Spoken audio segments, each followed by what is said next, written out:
That just about says it all for this episode. You are watching.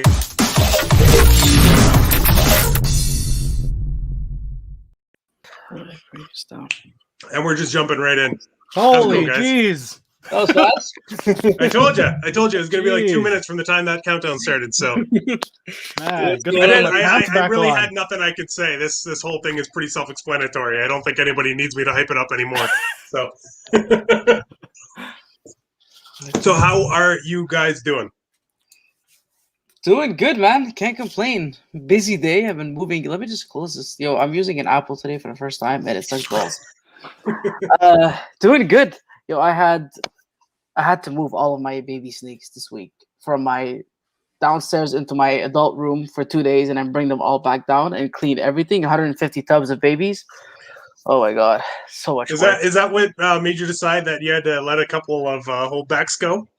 No, that was no, not really. But I'm trying to buy a house, so I need to move out of here. You know, I've been living here and hiding 400 snakes for the past 3 years. So I need to move in to get a house so I can have my stuff there. You know, and I held back way too many. I'm like at 102 or something. So that's insane. Yeah, and the weather over there is a little rough right now. I saw.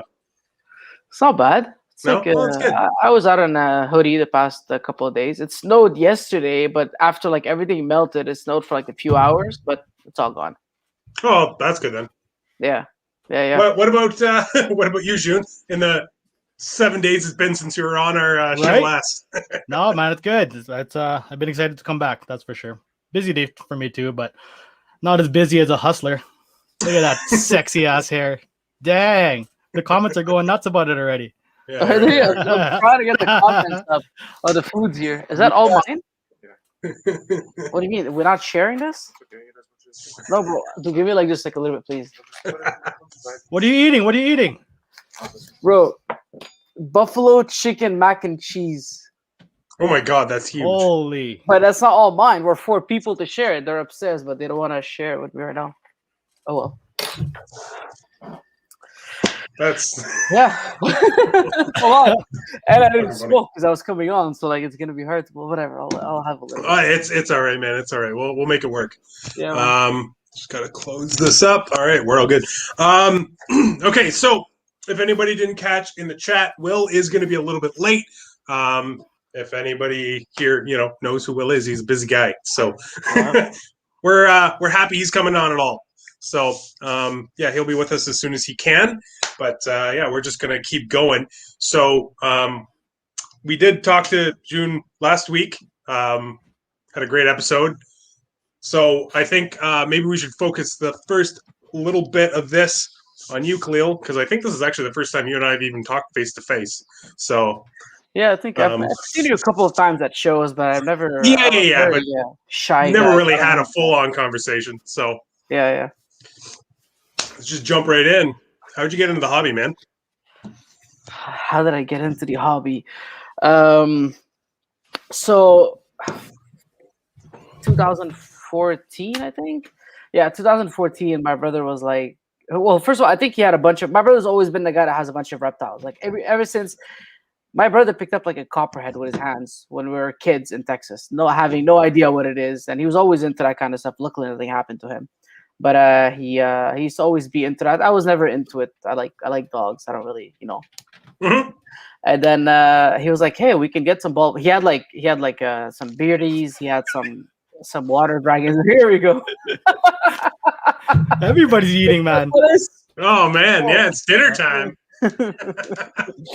So and then one day he's like, "Hey, why don't we breed ball pythons? Let's just let's just get some and sell them to pet shops or whatever it is." I was like, "All right, cool, let's do it." And then I Googled like what it's about, and then I saw a bunch of like different morphs and whatever. And I love art. Like I've always loved art. I was like, "Fuck, this is cool. Let's do this." And then slowly we got into it. We did the typical mistake, buying a bunch of males and whatever was on Kijiji. We didn't know about like the market and the community. And then a couple of years, maybe a year later, we sold everything, and then waited a year, and then got back into it. And 514 Reptiles. Pretty That's fucking simple. awesome. Yeah, just like that. What's up, Will? Not much, man. How's it going? Good. Glad you could join us. Heard you were having a bit of a busy day. So. Oh, dude, that's one of those. This is so much food. For fuck's sakes. Oh, so hungry. How's Oh, everybody? good, today? guys. Eat up. How's everyone? Everyone's good? Everyone's Good, good? man. One thing I didn't touch on, actually, just real quick. In the video description, there is a link. Right now, it says for drink sponsors for the podcast, but actually tonight, what we're doing is if anybody donates to that, it's not going towards drinks of any kind. It's actually all going to US ARC. So if anybody wants to donate, every single cent that comes in tonight will be donated. I'm not taking any of it. So, guys, yeah, if you have spare a couple bucks, please drop it in there. We could use all the money to US ARC that that we can get to them. So, yeah, man, cool. for sure. Good idea. Thank you. Yeah, you know what? Unfortunately we're not too heavy on the cash right now. But we're just doing whatever we can. We hosted a couple silent auctions earlier this week, going straight to donating toward US ARC. We put up a lavender posset pied male. Dennis from D&D Pythons donated a yellow belly pied male. Is he from the States? No, he's actually from near Toronto somewhere. I remember. Yeah. I'm not too sure exactly where he's at. I just remember I met up with him on my way back from Will's, so it's somewhere between me and Will.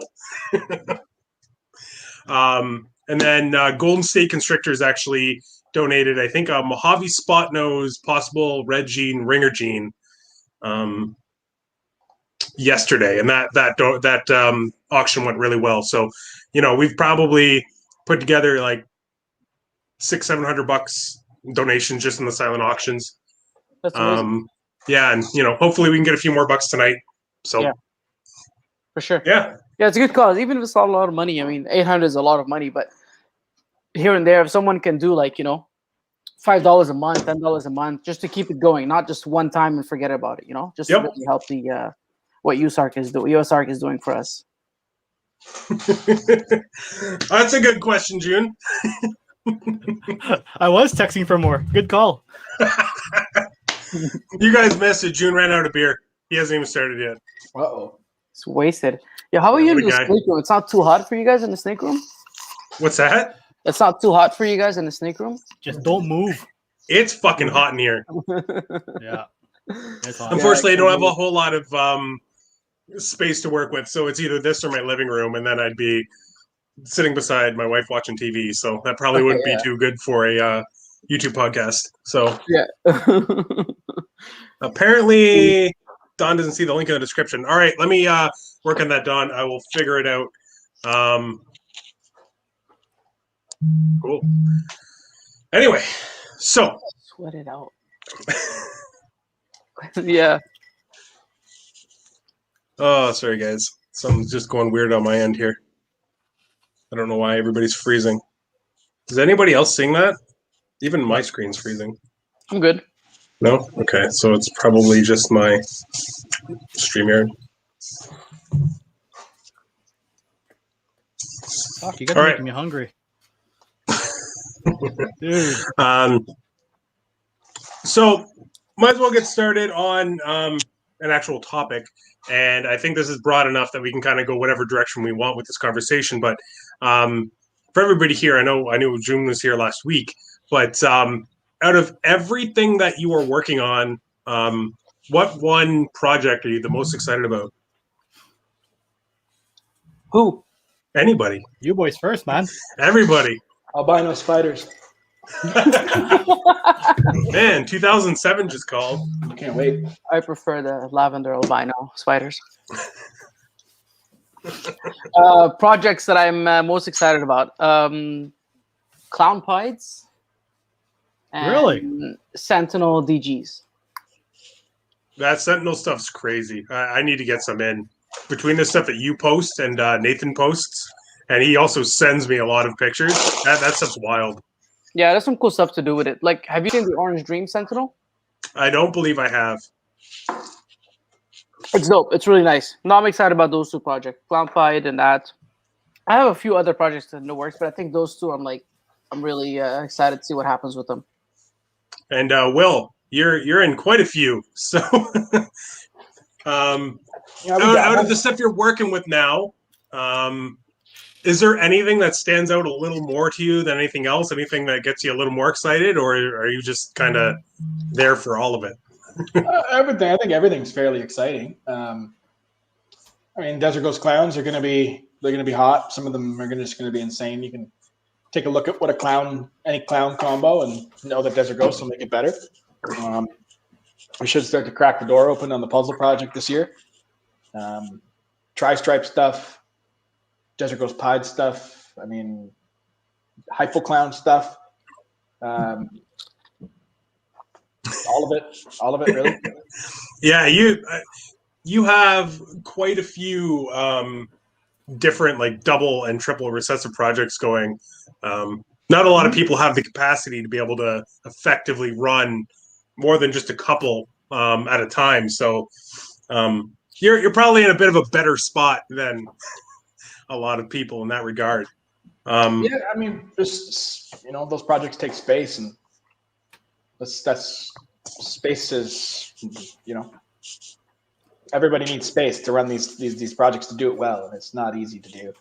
Oh, absolutely, yeah. Jhun and I were talking last week on the show, and basically to have one of those projects be effective, like you almost need a half of one of these racks per project. Yeah, we're looking at about 40 bin spots. It's what we're looking at. Insane. 40 bin spots per double recessive. That's insane. Yeah. A lot of space. So before people start looking at it and go, oh, I'm just going to buy a pair of double hets and I'm going to be... Well, you can. You absolutely can, but if you plan to go after that project further, once those double heads breed, you got to kind of know what you're looking at to really make some progress in it. And it's not easy, it's not quick, and you're not going to get very far with 2 or 3 adult females. So the best way to do it is to work both genes that are in that double. So if you're working clown pieds, you're working pieds and you're working clowns, and they can crisscross and go that route. But if you're working clown and pied, and then you add cryptic ultramel, well, it's not going to really tie in as easily. Yeah, that's fair. All that being said, you just picked up a pair of strangers. I hope you don't mind me saying that because you posted about it. So, yeah. Do you Really- have plans to breed them back together, or do you have separate plans for each? I mean, man, they're like we're a few years away. I haven't even thought about that. I'll start, take the male and go into puzzle, into desert ghost, into tri-stripe, into all the other. I don't really give a crap about the clown, to be honest. It's going to be played out. I'm going to go into all the other stuff. So I'll do clown too. Like he's heck clown. Yeah, it probably won't hurt that all that'll be 50% heck clown, eh? Yeah, like no, I'll do clown as well. But like, there's a lot of guys working the clown side of things, so I'm just going to try and take a different avenue. Yeah, that's real fair. I think our plan, obviously, we're going to put it into some clown stuff, but we're going to lean probably more heavy ultramel, a little bit of hypo, stuff like that, because I'm in the same line of thinking you are. In the next 2-3 years, everything that comes out Stranger is going to be clown stuff. And there's going to be very little of any else, but, And I'm going to breed it to a mahogany, 100%. Me too. Yeah.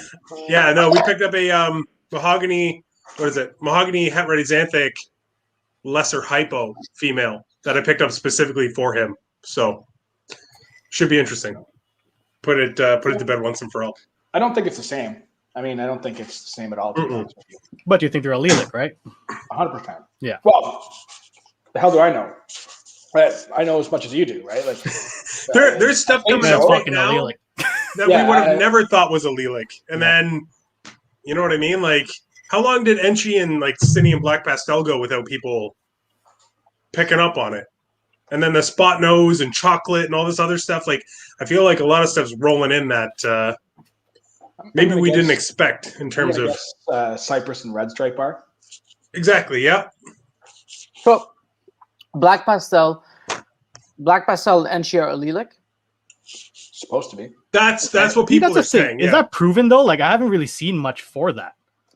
Like people say it is, but have you guys personally bred them out or? I haven't done it personally.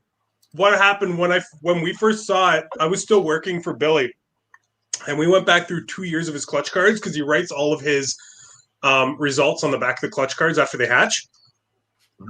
And any combo that had like either a Cine Enchi on one side of it or like a super cinnamon and then an Enchi on the other side or whatever, we went and took a look. And every single pairing, and I think we found like 32 or 34, every single pairing showed that, I don't want to say it is allelic, but it looks like it. Yeah, like even in the last like 3 years, like these genes have been around for so long. Chocolate spot nose, like that has been made, I don't even know how many years ago. I remember seeing it. Cine Enchi, all the allelic combos. How are people only now in the last 2-3 years realizing, oh, they're allelic, right? People just not paying attention to what they have. Exactly. Yeah. So, well, you get a chocolate spot nose, and I missed on the chocolate spot nose, but I got all chocolate and all spot nose. Yeah. You only do 3 clutches, and you're like, you missed, but no normals. Just excited. Well, Justin said he tried 5 times or something before he started to realize that the spot nose and chocolate were allelic. He was like, "Why do I keep missing?" And then finally, just something went off in his brain, I guess, and he realized. But I find it kind of funny that Enchi and Black Pastel or Cinnamon took so long because when you combine the two, especially when they're babies, they don't really look like one or the other. You know what I mean? Like that bright orange comes out, and where does it come from? Right. It kind of makes sense that that's your allelic combo. Okay. But that's why the campfire is so visual. What's the campfire? What's that? Enchi Cine Calico. Yeah. Okay, that's just coming out of what's the name? RL, right? Yeah. Okay. Yeah. No, he hadn't released that combo for a while, but if you watch one of his podcasts, he talked about it. So, okay. But you look at allelic combos; they're generally quite visual.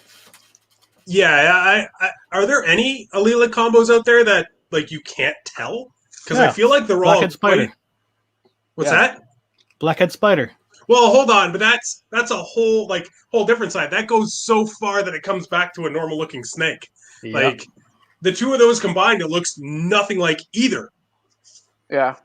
But it also just looks like nothing. So that's an interesting one. But I feel like there's still a few more things that are in that that spider complex, the blackhead complex that maybe we haven't discovered yet, because they all just seem to be so drastically different. Was spot nose a liquid blackhead? I had heard it was, and I've heard it's not. I don't know what. I think the thought right now is that it is, but I don't know if anybody has any proof. Because I know the spider spot nose has a really bad wobble. And then, obviously the power balls are pretty wonky. So I think somebody has to actually go out of the way to find out, but I don't know who's going to want to try. Yeah, I didn't even know that was even. I thought they would die. Spot nose spider. I thought that would be dead. I don't think they die. I've seen a couple. Okay. But who the hell knows? Maybe most of them don't even make it to term in the egg, right? Yeah, it could be because like the what's the other one? They say champagne and spider is too. And champagne and blackhead. That's an extreme visual too, right? So yeah, but they could all be in the same allele. Well, champagne and blackhead are allelic. Are they? Yeah, 100%. Oh, they are. That's been proven. Yeah, that's been proven. Then yeah, probably is. Yeah. But what I've seen too, when it comes to these lethal combos, the newest understanding is that most of those eggs that should die or whatever, people are starting to think that these eggs either just come out infertile because it doesn't even make it to the laying stage, or the eggs just don't make a full term. So these one-off odd super spiders or whatever that come out, people claiming they're white snakes and all that kind of stuff, I think they're just anomalies, personally. I don't think those animals ever actually make it to term. So yeah, it's possible. Oh, here's a question. That's Sentinel, for Khalil. Codom or recessive. Sentinel is recessive. So Sentinel and Paint are the same thing. When they first came out, there was an issue. People thought it was Codom, and then people were buying them as Codoms, and then they got screwed over kind of thing because what people had bred as visuals, they thought it was visuals and not the supers, ended up being POS sets that didn't improve. But it is recessive. There is a lot of visual traits to the het, but not all, first of all. And second of all, many other genes, any recessives will have a visual het trait whenever you look at it, right? From pieds to the hypos will be a little duller. The clowns or DGs might be brighter. The puzzles will eat your hands off. Yeah. So it is recessive, yes. When you got into it, were they already deemed recessive? I always thought they were recessive from the beginning. And then when I got into it, I started seeing people saying Codom and stuff like that, and I didn't get it. Because I got him from Alex Barbeau when he was still in, and he had bred some, and he didn't hit any. The same thing happened to him, you know what I mean? His animal was from 80, right? He got it, exactly. He got 1.3, which I have now directly from 80. He had done a trade with him. I miss that guy. He's a funny guy. He is awesome. It's coming back. Oh, yeah? Yep. I keep hearing that. It's coming back. Give him a year or two. Yeah, no, apparently he just activated his Instagram. What's that? He just reactivated his Instagram. Oh, good. No, I've always liked Eddie. He's a good dude. He's a good guy. Okay, so we have quite a few people in the chat and whatever. If anybody has any questions, feel free to throw them up. I don't know if anybody actually knows the answer to this, but these balls asked who proved that Champagne and Blackhead are allelic. Does anybody know? Probably like Outback or Ralph Davis or something. Yeah, I saw a post about it, like maybe 6 months ago, of someone that bred Champagne Blackhead to, I think it was like, I don't know, some other, I think it was a normal, and it was all Blackhead and all Champagne. And it makes sense, spider, and then, there's a few people that have done it now. We don't have to prove that they're allelic. We know it because if we know that Champagne and spot nose are allelic and Champagne and spider or blackhead and spot nose are allelic, then they have they all have to be allelic with one another, right? Is what you're saying. It's just like when people first started talking about the Enchi and then cinnamon black pastel thing, they're like, well, is it allelic with het red xanthic? Like, well, it's got to be, because if het red's in that same family, it can't be allelic with some and not all. Mhm. So, Yep. I think what actually proved the whole black pastel and Enchi thing was when people were chasing the Enchi panda pied and nobody was hitting it. So that's what happened, because everybody wanted to bring that pattern back, right? Because it was so high white all the time. So when people were chasing that like a couple years ago and nobody was hitting it, it all just made sense. Is that project still a thing? Panda pied? Yeah. I have some animals for it. I don't know if I'll ever try it just because of the negative things that can come out, right? I just think there's so many other ways to do it. There is. Nicer ways. Blackhead would be my way, or Suma with a dark gene on there. Mm-hmm. I agree. I would never want to even risk it, knowing that there's other ways to achieve it.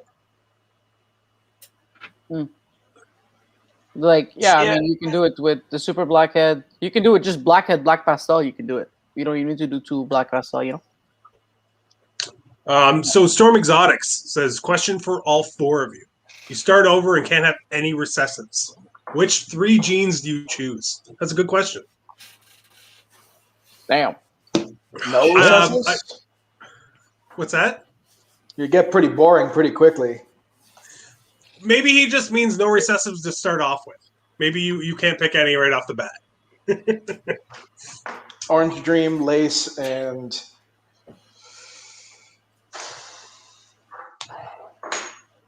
probably Yellow Belly or Asphalt, or I don't know. Flip a coin. There's so many. Yeah, like Blackhead. Yeah, Blackhead's the other one.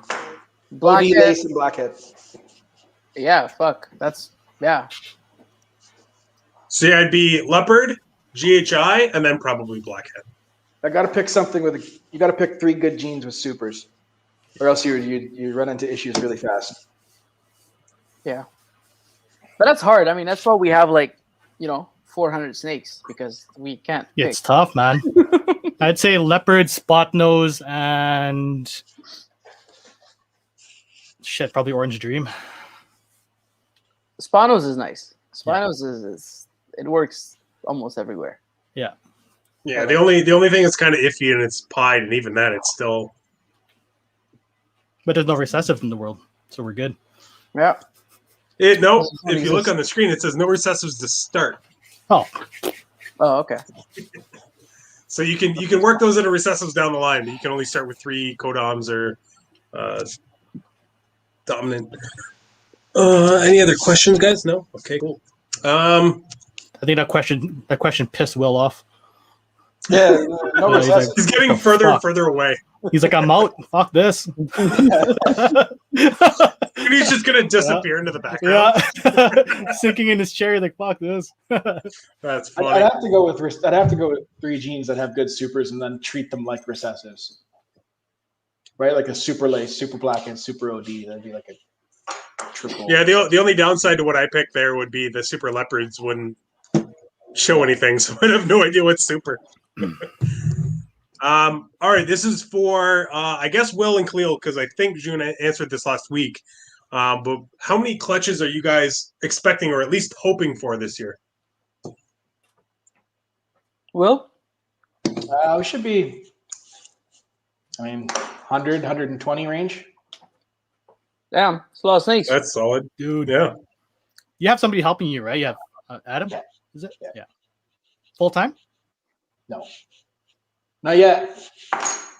Eventually, probably. I'm full time, so it's. Congrats. It's not that bad. It's really not that bad.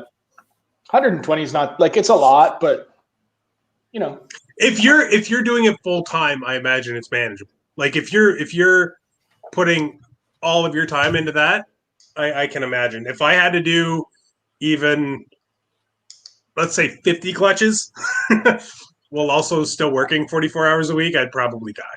So yeah, I did that for the last 3 years. We did about 60-ish clutches, 65, that range. Mhm. And I was working full time. But it's not too bad, man. It's really not that bad. You have like a few months of the year where it's crazy, and then everything cools back down.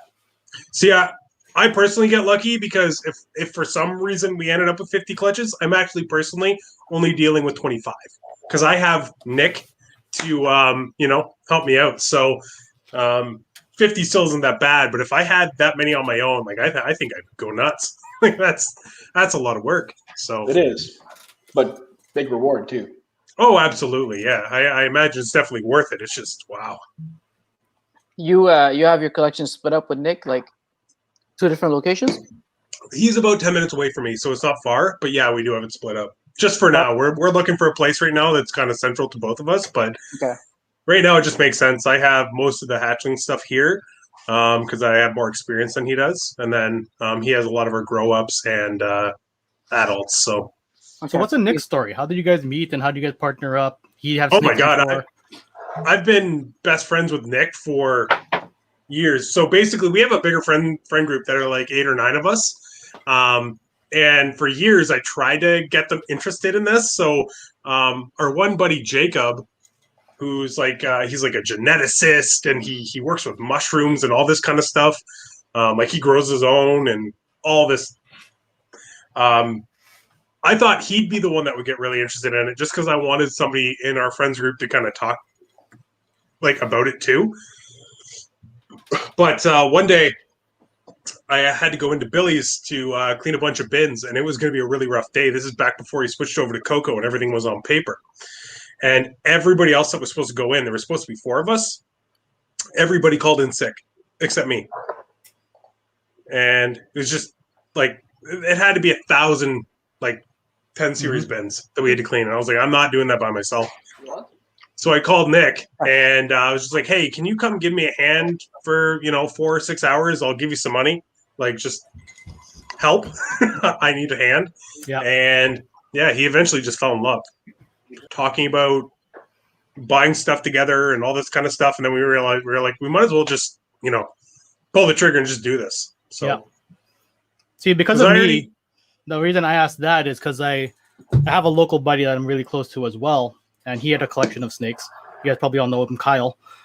But we were talking like maybe we should partner up because we're doing shows together. You have a collection. You're kind of like winding out. You don't know what's. You don't know if you want to stick with it, right? And we're kind of in it. Hit the fan, and there goes our friendship kind of thing because mixing business with that is a little bit iffy. How long did it take you to know that you guys are going to be fine? Like no matter what. Friendships first kind of thing. Or did you really even think weird. of that? And it's actually funny because I think you're the first person to ask me about this because most people kind of just were like, oh yeah, Nick's a person that exists and kind of forget about it. I just didn't know when or how to bring that up. No. It's a great question. Yeah. It's weird because Nick and I's personality, it meshes perfectly as like a business partnership, especially for this. Because if anybody's ever met Nick, he is the biggest fucking stoner you've ever met. Dude just like half the time doesn't like he's not even looking at you. You know what I mean? Like, and all the power to him. I mean, I'm not gonna lie, I like it too.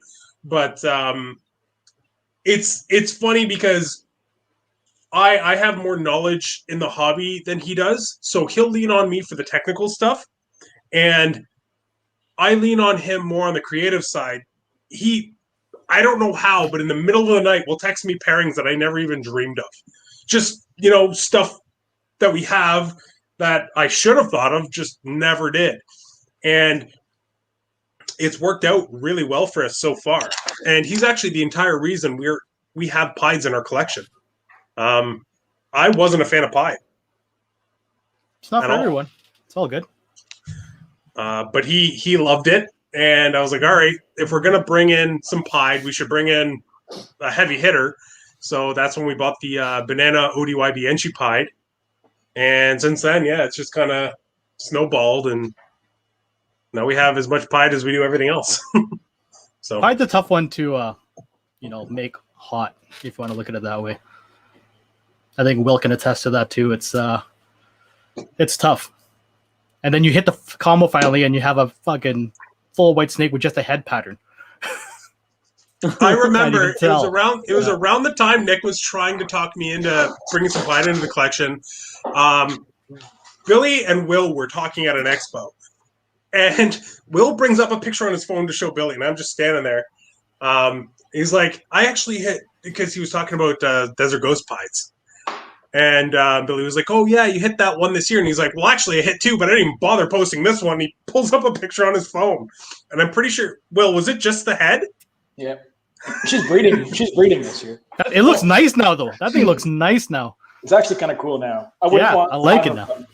That's fucking awesome. But it was just, I will always remember you just being like, it's only a fucking head. Like, fuck. Yeah. That's what I hate about Pieds. You can put all this work and all this time and hit that result. You're not going to have that issue with Clown. You're not going to have that issue with Puzzle. You're not going to have those issues where you're like, oh, I can't see anything.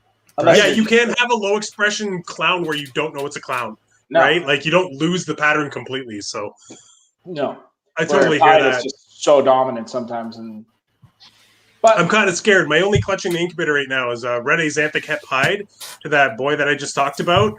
And everybody knows what HRA Pieds do, same as Cine or Black Pastel. So I'm just like, come on. Yeah, HRAs are high white? I think so. Pretty sure. Yeah, but he has. They're not as high white. I'll bring it up. Bring it back. They're not as high white, but they are still predominantly higher white. They're not as high white as like a Cinnamon or Black Pastel. Nicole Lyons has made a bunch, and some of them have a fair bit of pattern. They're still predominantly high white. Luckily, I have Enchi in the pairing, so hoping that pulls it back. But who knows? Yeah. You gotta love hate with Pied. Some of them Khalil loves Pied, though, right? Khalil loves Pied. Yeah, Khalil loves Pied. Yeah, I like Pieds. We're still working on that. I have a decent amount of Pieds in my collection. But they do need a lot of work to get them where you want them to be. That's the number one. But it's nice. You just look at it. Like everyone, like even if you hate snakes, you look at that. Like I have a bunch of friends that know that I'm in reptiles now and they're not into it, and they'll just randomly send me a picture of of Pieds all the time. It's the number one picture that I get from non-snake people. Yeah. So it does attract. And I was first attracted to Pieds when I got into it. But I mean, it's just like, okay, look at Clown. Clown's my favorite Jeep, right? But you could do a bunch of stuff. But at one point, let's say you have 3 genes, and then you just add, let's say, yellow belly. It's not gonna make that big of a difference. It's gonna get lost. It can. I don't know, man. If you look at a Black Pastel spot nose red stripe Clown, okay, and then add yellow belly to make it the Pompeii, that's a huge difference. Is it? Is it that big a difference? Oh yeah. Yeah. I think yellow belly is clown combos where yellow belly really shines. Yeah, we talked about that on the last week. I think yellow belly was the star in that one, to be honest. Like, look at that one yellow belly Clown Het Pied thing. Like, just yellow belly alone, that thing's freaking smoking. You remember that one? Yeah, I showed it to you, Khalil. Yeah, I think the real combo for Clown is spot nose and yellow belly together, and then mix other stuff into it. So I think anything that doesn't work well with yellow belly not in Clown just continues to not work well with it in Clown. If you have a pastel yellow belly Clown, it's not going to look much different than your pastel Clown.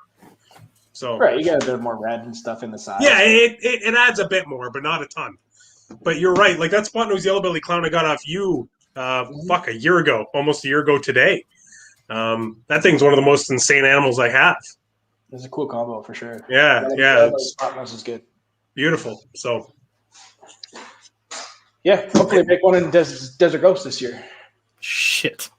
I'm hoping to make a spot nose yellow belly VPI clown this year. So yeah, should make the hats for those. We paired that Orange Dream Yellow Belly Fire Spot Nose Clown to VPI Xanthic Hat Clown. That's insane, man. I'm just praying that boy I got from you proves. If he does, oh man, it'll be nuts. How long does it take to figure out the pairings on 100+ clutches from Don? Long time. What's up, Don? Big Don. It takes a while. It's we're really in depth with our pairings. We really look at what we already have in the rack. Do we need to make more? Do we need to add to this project? What genes do we have in this project? We inventory everything every year, and really like try and maximize the most of every single pairing. It's all good in theory. It doesn't always work out. You always have to shuffle stuff around. One male doesn't work out or whatever, But I think really like paying attention to what you're pairing is very important. Mm-hmm. See, it's so tough for me to even picture it because at the size we're at now, I feel like every one of our animals has a very very distinct direction. If it's going to veer off, it's going to not veer too far off what we were already planning to do. Like, I had that red axanthic het pied that gave me eggs planned for the yellow belly pied het lav male that we have. And because the banana started breeding, I switched it up. It's still, you know what I mean? Like, it's not anything drastically different. I just added a couple genes to the pairing. So the thought of even having to go through and actually like catalog everything you have and look at it all together and then figure out like what works, what doesn't, what you have too much of or not enough of, like it doesn't sound. I was about to say it doesn't sound fun. It does sound fun, but it sounds like a lot of work. I love that part of it. I love the logistics behind it all. Making sure that I have these females grow, or I have these females growing, so I'm shooting for a male that can tie into that project. The whole logistics of building the collection is the fun part. Don asked, do you ever do a late season pivot? All the time. It's never like exact, right? You can try, but it's never exact. We've had to pivot this year already. It's not everything always works out, but yep. I changed a couple plans hoping that stranger male gets going by like mid year. So I wasn't expecting that. I figured he'd be ready, later in the year, and he's already like 550, 600 grams. So he might be ready in the next month or so. So I gotta kind of prepare just in case. I got a male that's locking right now that's like smallest I've ever had a male lock. We just kind of tossed him in and said like, see what he does, and locked right away. What size is he? About 400 grams. Oh, wow. Yeah, the year before, I threw a Dream School male in with a double het, and I think he was like 440 or 450 grams. And at the time, I was stoked. And afterwards, I felt like shit because he stopped eating, and then I couldn't pair him anymore. So I lost out on that female for the entire year because she was still pretty early in development. So yeah, he oddly enough, it's a pie. But it's wait, is it that pied? The one from Aussie, it's nice. a super OD yellow belly Enchi fire leopard pied, and he locked the desert ghost pied. So oh, I saw you posted that this week, didn't you? Mm-hmm. That's fucking insane. Could be crazy, yeah. I hope. We'll see how it goes. That'll be nuts. I should shoot you a picture of the girl we picked up off you. She's just getting brighter and brighter, man. It's wild. You should see the other ones. I don't want to. Yeah, what'd you get off of them? Oh, go ahead. I don't even remember what the hell it is. It's at Nick's because he's the one that fell in love with it. It's like a cinnamon OD yellow belly leopard pied or something. Yeah. Almost looked like a super stripe combo. Yeah, yellow belly / Spectre is what you had it listed as. That's right. Yeah. Yeah, it's that one that almost looks visual pied. Yeah. Mm-hmm. And then he got our 2 pewter DG 50% het puzzle females, and then the Cine DG 50% het puzzle. There's kids in it, huh? I didn't want to sell them either. They're gonna learn today, then. Oh fuck! They're big. Fuck. Will would not take no for an answer because trust me, I told him no multiple times. No, Will gets what he wants. No, I called him and he was like, "Well, Jhun said he really wants them, but I don't want to put them. I don't want to give them to him." I was like, "Well, I guess I'll take it." Oh shit! That's actually how it went. Yeah. I was like, "All right, I guess." I mean, I don't even really want them, but I guess if you're gonna push them on me, okay. Yeah. No, they're getting big. Those things are I'm nice. very, very excited to see how they look when they're like ready to go. I think they're still going to look phenomenal. Two of them are head puzzle. You think so? 100%. Oh yeah. Sell me back the other one. Oh then. yeah. Not a chance. Yeah. No. I tried. I took my shot and I tried. No. You gave them a group to compare to each other with. Fuck, two of them are like, yeah. They And are. The funniest part was we were looking at all of them and we were like, can't see shit. Yeah, do you Will mean? knew that. He knew this is the time. Fucking DGs. You only have like. He waited till we got to his place and then he was like, you see this down the neck? But aren't they super bitey and super aggressive? Weren't they that when they were kids? When they were kids. When they were kids. It's getting less and less and less as we get further and further down the breeding it out. Like my Desert Ghost puzzle, nothing. The Leopard Enchi Yellow Belly puzzle, nothing. They eat like champs, but they never strike. Okay. But how about these ones? The ones that you think you're gonna prove? Did they strike? Like the heads. Oh hell yeah! So that's how you knew. That's how. Yeah. To be fair though, the entire clutch, strikey as fuck. Okay. Yeah. So I couldn't really handpick stuff out of there. Yeah, they're like probably like 700 grams. Jesus. Yeah. Well, no, you know what? I have babies from around the time they hatched. A male and a female. The male's like 780, and the female just broke 700. So that makes sense. Mm-hmm.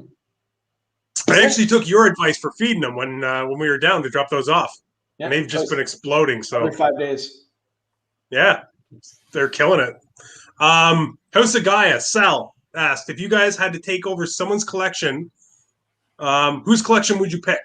And I'm going to add to his question, why? Willis. No, not mine. Because he's an a-hole.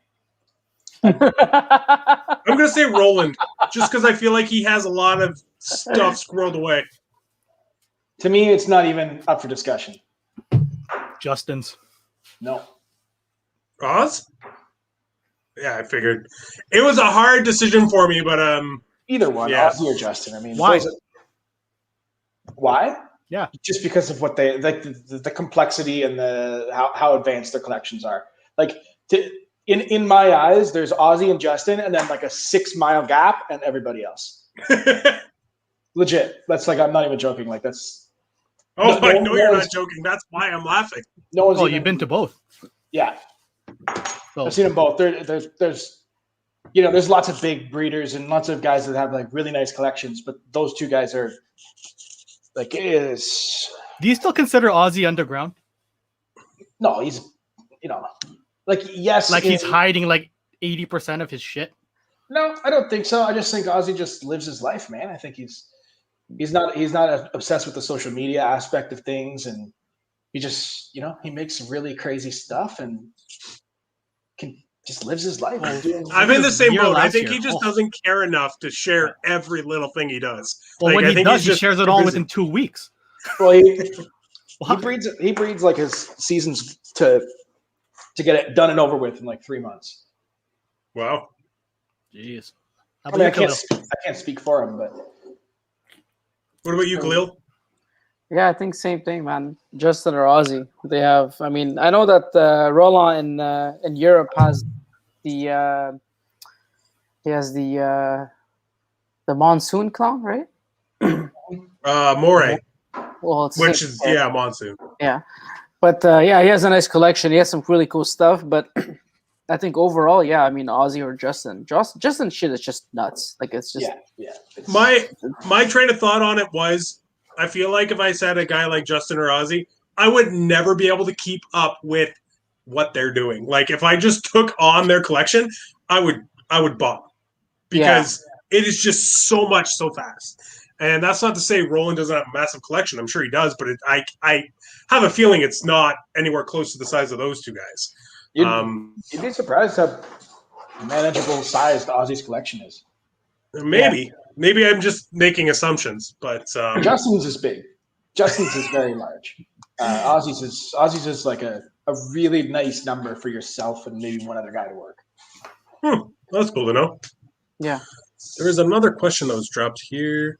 That's like Will Nussman out in he's in Maryland as well. He has a lot of blackhead stuff, and he doesn't have a huge collection, but everything he makes is sick. You know what I mean? And everything he has is incredible. Yeah. Yeah, exactly. Mike Bennett, R&B Exotic, same thing. He doesn't have a huge collection. He runs it by himself, but like the shit that he makes is sick. You know, so you don't really need a giant collection. Look, earlier you guys spoke about double recessives, and like Will was saying, you need a full rack for a double recessive project. Yes, but you can also have 3 or 4 animals in the project and kind of slowly upgrade those animals. You know what I mean? You use them, you upgrade them, upgrade them, and you try to work on maybe like 25 to 35 clutches a year and still do good if you're upgrading the quality per tub, but you won't get as far as fast. It'll take longer, but you can still do it, is what you're saying. I say a 40 bin rack simply on a commercial basis.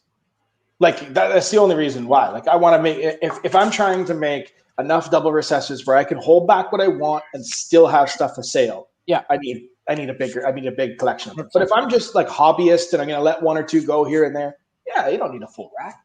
Yeah. Yeah, no. Oh, that's a good question. Oh, I have lots already. Green trees. My favorite snake on the planet. Have you kept them before? I have. Unfortunately, I just don't have the space right now. I considered buying some and bring them to Nick's because he has a little more space than I do, but I don't want to get a snake and then not like it's literally a display piece and then not be able to display it like in my home. So yeah, eventually once I have a little more space, I will definitely have a few, but not right now. I gotta know my own limits. Yeah, no, green trees are sweet. You got to do it right though. That's the thing. Oh, There's yeah, a lot for of sure. wrong ways to do green trees, including who you pick up from, right? Oh yeah, and I heard Nito in that community is huge, right? So yeah, it is. But no, I'm already working right now. Species-wise, I have the ball pythons, of course. I have bloods, short tails, Angolans, green trees, Lucianus, Chahua. What else? Indigo, horn snakes. what about stuff you don't Skinks. have yet, though? How do you have time for all this? I get bored, man. That's a thing. Like, just to remotivate me. It's like, the ball pythons are cool and everything. But, just to remotivate me, I just started adding a species every year. I got rid of a lot of species too. Like a lot of times you'll add a species, like, yeah, this isn't for me. Right. Yeah. Like before they were banned in Winnipeg, I tried carpets. Carpets and me just didn't get along. Like, what else? Oh, I have boas. I have, the leopards. But something that I don't work with that I want to, monitors. I want to get some Kimberly rocks eventually, like within the year. I'd love to get Kimberly rocks. Not so much the tree monitors. They look really, really cool, but they'll shred you up, man. I would love a display tree monitor, not to ever take out, but I don't know if that would be worth the effort. Man, they're a bit of a pain because the humidity requirement's so high. So it's like a humidity and at least like the Kims, like the temp requirements are good. That's easy to do. But temp and humidity, that's hard to do. It becomes a bit of a pain in the ass. What about you, Will? Ackies are cool. I just picked up some Drymarchon stuff, so that'd be where I'm heading. Some hognose stuff. I know we talked about that. Yeah, I think hogs are kind of cool. I really like the Drymarchons. They're just so impressive, Khalil? If it's for reptiles, they're not reptiles or amphibians, but I want to get into dart frog setups. Oh, those are cool too. Yeah, I want to. They're very cool. My wife wants some. Yeah, they're pretty cool, and I want to do I like the whole bioactive setups and all the plants and the waterfalls. Like I want to get all of that, and then if it's non-amphibian or reptile related, fish. I've always had a passion for fish, so when I move, I'm gonna get a couple of tanks and start that up again. Like really fancy goldfish. Yeah, the fanciest goldfish I can find. Yeah. Nick's in the same spot. I whole should hook you guys up to talk because Nick loves fish. He wants to get a bunch of stuff going. Yeah, they're sick, man. some of the predators, freshwater fish is pretty cool, and saltwater tanks. I want to do a. I think We're in the process. This summer, we're gonna put up an addition on the facility here, the shop, whatever you want to call it. And we're in the office. I'm gonna put in a big fish tank, and I don't know what tank. I may go with coral. I may go with like a saltwater system. But I kind of want to do like a peacock bass. Oh yeah, I had them. They're like legit. Like they like, you know. I showed Khalil one of the videos of my peacock bass eating. They're like they splashed the whole floor, man. Oh yeah, yeah, they're freaking crazy. I've watched videos of them, and like guys come home and they're on their living room floor because they just jumped out of the tank. Yeah, they're strong. Like it cracked two of my lids. Oh yeah, I believe it. Yeah, because they're jumping. I have Asian arowanas as well, blue base crossback right now. Like when he started growing, he started taking out the bass one by one, unfortunately. So it's just pretty much him and a giant Grammy in there right now. But those monster tanks, I'd recommend them. Like the reefs are nice, but you need to have a lot of time and a shitload of money for those. But yeah, it's the time. The time more than anything is. I have time. Reefs. I have time to do it. Yeah, like as in you miss 1 week, the whole thing crashes. Yeah, it's brutal. Well, Adam's taking care of a saltwater tank then. Yeah, it sucks, man. I've had it happen to me. Like I've had reefs set up, and like one day I'm like, oh shit, I forgot to use my RODI, like the just better water. I was lazy. I just did a water change anyway. I came back the next day, everything was dead. All my coral, thousands of dollars. That sucks. Yeah, I actually have been watching these guys do the aquascaping stuff, where there's no like real fish and they like plant it so it looks like a little like forest under fresh water. Yeah, it looks. Some of the stuff is just like wow. For you, I'd make a big Amazon tank with stingrays, and like peacock bass and gars, stuff like that. Yeah, That'd be cool. What's his face? That guy, King of DIY on YouTube. I don't know if you guys watch Joey. He has that big tank, which it's nice, but it's nothing crazy. I like the smaller one that has the stingrays, the arowana, and he has that red one, the red arowana. I don't know if you know what I'm talking about. Aren't they like crazy expensive? The red arowanas are like $400,000 or something. No, not that much. They are expensive. $400. Well, you're talking about the one that fucking Nick wants to get. He was talking about some arowana that's fucking stupid expensive. There's different lines of it too, right? So it depends which farm you get it from, but they can get up there. The high quality ones, and depending on the body type and shape, there's a real market for it where people are paying $10,000 a fish. Yeah, but not okay. So hold on. Is it 400,000? Because Joey was saying he paid 25,000 for his. You're saying 400,000? He paid 25,000 for all four of them. For the big red arowana that he has in his. Yeah, that wasn't just the one. He paid that much for the whole group because remember he bought them all out from his store. That one fish, two fish. Okay. Yeah, it was all of them. But that red was worth like $5,000 or something, $5,000 or $6,000. I was just looking at. I don't know if that's the same fish, but I was just looking at like most expensive fish. And there's a red fish that was like $400,000, but at the same time, that same list said that dreamsicles are still like $50,000. So yeah, I saw that list. Yeah, it's an old ass list. Yeah, but that would be pretty cool. Yeah, fish are cool. Yeah, and there's a lot of fish that like freshwater fish that we don't see at the local pet shop that are really really nice. You can just get them if you can find them. If you can find them somewhere and have them sent over to you, they're pretty cool. Some pretty cool shit. You don't have to always go saltwater, but saltwater's sick. I don't know anything about fish, guys. Well, I like those planted tanks, like real planted tanks that have like almost like grass. It looks like long grass, and then you put like 100 tetras in it, and they're just like darting through it. It's like a little school of fish that just that's amazing. Cool. And then put a what's that elephant trunk snake in there. Oh yeah, those are neat. Yeah, they're kind of cool. Yeah. No, like if there's three things that are like gateways for each other, it's reptiles, fish, and plants. Huge markets for all of them, and they all go into each other. The issue with plants is everybody uses their Latin names, and you're like, dude, I don't understand. I don't know what the fuck that is. Yeah, I know. That's like every species outside of ball pythons. Yeah. Everything outside of ball pythons are like it's true. Or fish people use their common name for fish most of the time. Nah, sometimes. No? Yeah. Sometimes. Yeah. But yeah, plants, it's all like, I don't know, Libilicus, this dot something. Like, okay, cool, man. Just give me this, Yeah. Yeah, I had to like that Florida list that they were looking. I had to like Google how half of those were. Yeah. Oh, it's a scrub python. Oh, okay. So, okay, Marvel Balls UK. This is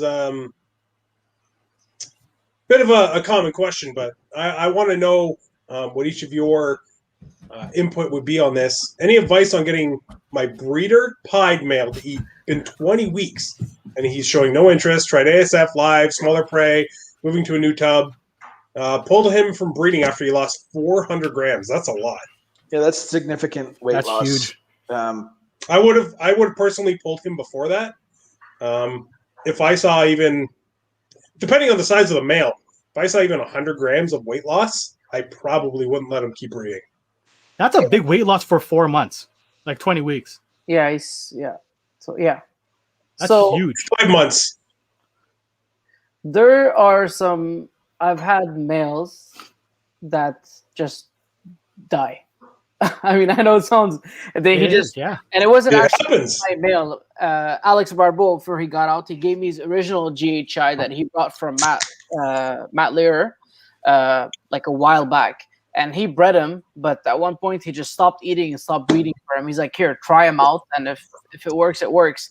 And within like 2-3 months, he just kept losing weight and died. It's look, some just don't go the other way. But like, I read his comment, and he's tried everything: ASF, changing tub, live frozen Todd, mice. I mean, there's only so much that you can do. You know, He was 1,700 grams, hasn't paired in 6 weeks. I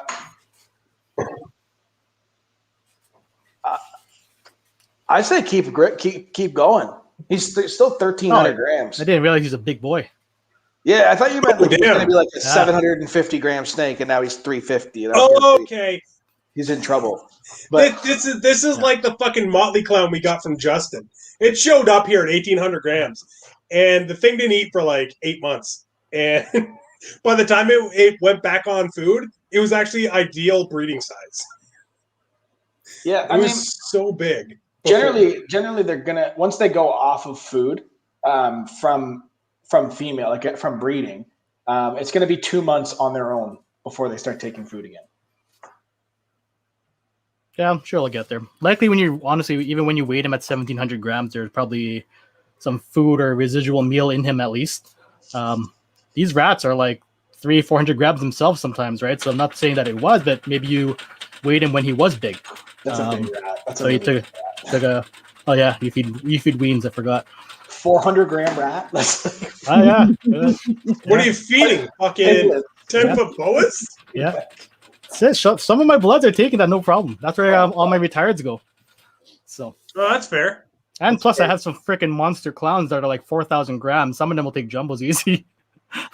Those girls, I just do like 2 mediums. I've switched my tactics. I've gone down.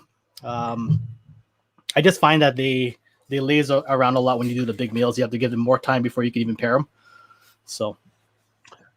Weirdly enough that you say that, this year I've noticed when I feed bigger meals to my females, I found it does take longer to get them to lock up with the males. If I pair them, say 2 to 3 days later, some of my females I feed smaller meals to, I find lock up right away, whereas the ones that are eating bigger meals sometimes take a day or two.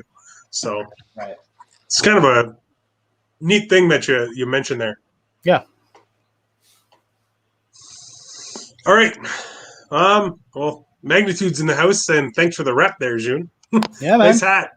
That's real clean. Yeah, I just did an RCR one now and a Khalil one. soon. Yeah. I don't have shirts from any of you guys, and I can't wear hats. My head's massive, so. I'm just being honest. Just being honest. I'll send you one, bro. I'll come pick it up. Okay. All right. So next 3 to 5 years, what's one thing that you guys hope to have accomplished that you're working towards now? In terms of like a project, like in the States, 3 to 4 years. 3 to 5. Half a decade. Oh man, we got lots of stuff. It's a lot of time. for a lot of projects. So I think I'll be going for the Super OD Enchi Yellow Belly Clown Pied and the DG Sentinel Clown. Those are 3 that I could be seeing in 5 years. DG Sentinel Clown would be wild. Yeah, hopefully. We'll see. There's a bunch of cool stuff. Hard to pick one. We could be into some really wild Desert Ghost puzzles. Oh, just us. All right. All right. Hey. Are we still live? Can people still hear we're us? live. Some really cool Desert Ghost puzzles. Maybe some the Desert Ghost clowns, like OD, Yellow Belly, Enchi, Fire, Spot Nose, Enchi, Desert Ghost, Hypo Clowns. Just 3 to 5 years. Man, who knows? Sorry, guys. I don't know what just happened. My entire my browser just completely crashed. So I'm glad this kept going. We still here. I'm hoping this year. I mean, we're taking a shot at it. It's super long odds with Desert Ghost Pompeii. Ooh. We're taking that shot. Yeah. We're swinging for it. So you gotta have the clutch to hit it. So we'll see. That's awesome. Double hat to double hat. So it's like a 1 in 256 or something. But Jeez. I missed plenty of odds last year. Maybe they'll repay me. You doing any monsoon pairings this year, Will? Yeah. A couple shots of visuals. I got robbed on them last year. Oh, I know. We talked about that. That sucks, man. 8 eggs, 100% het to 100% hat. I got 0. So our leopard special double hat monsoon pie should be ready probably in the next couple of months. So that's pretty exciting.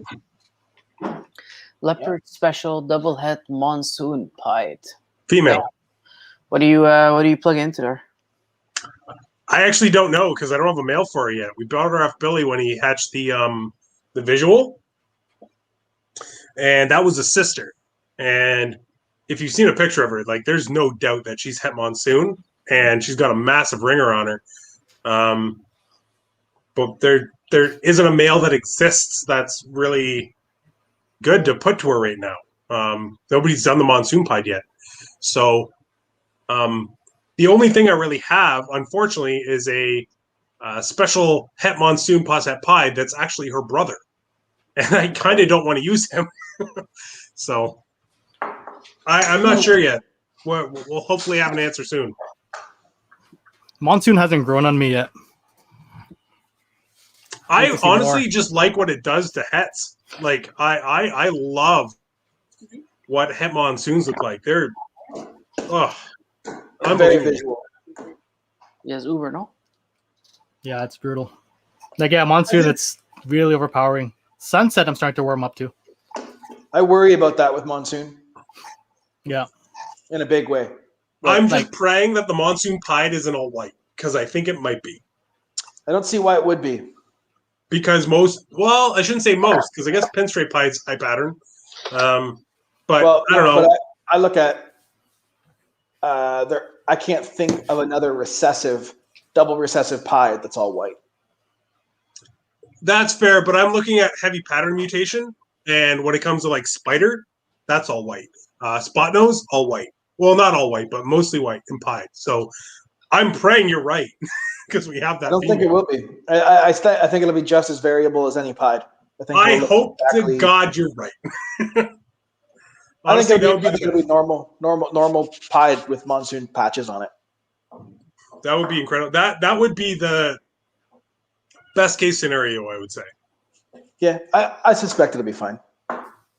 But that's I don't think anything's ever added belly pattern to pied ever. So yeah, I'm not sure it's possible. That's the giveaway for pied. If you have a white belly, then you know it's a pied. But why don't you?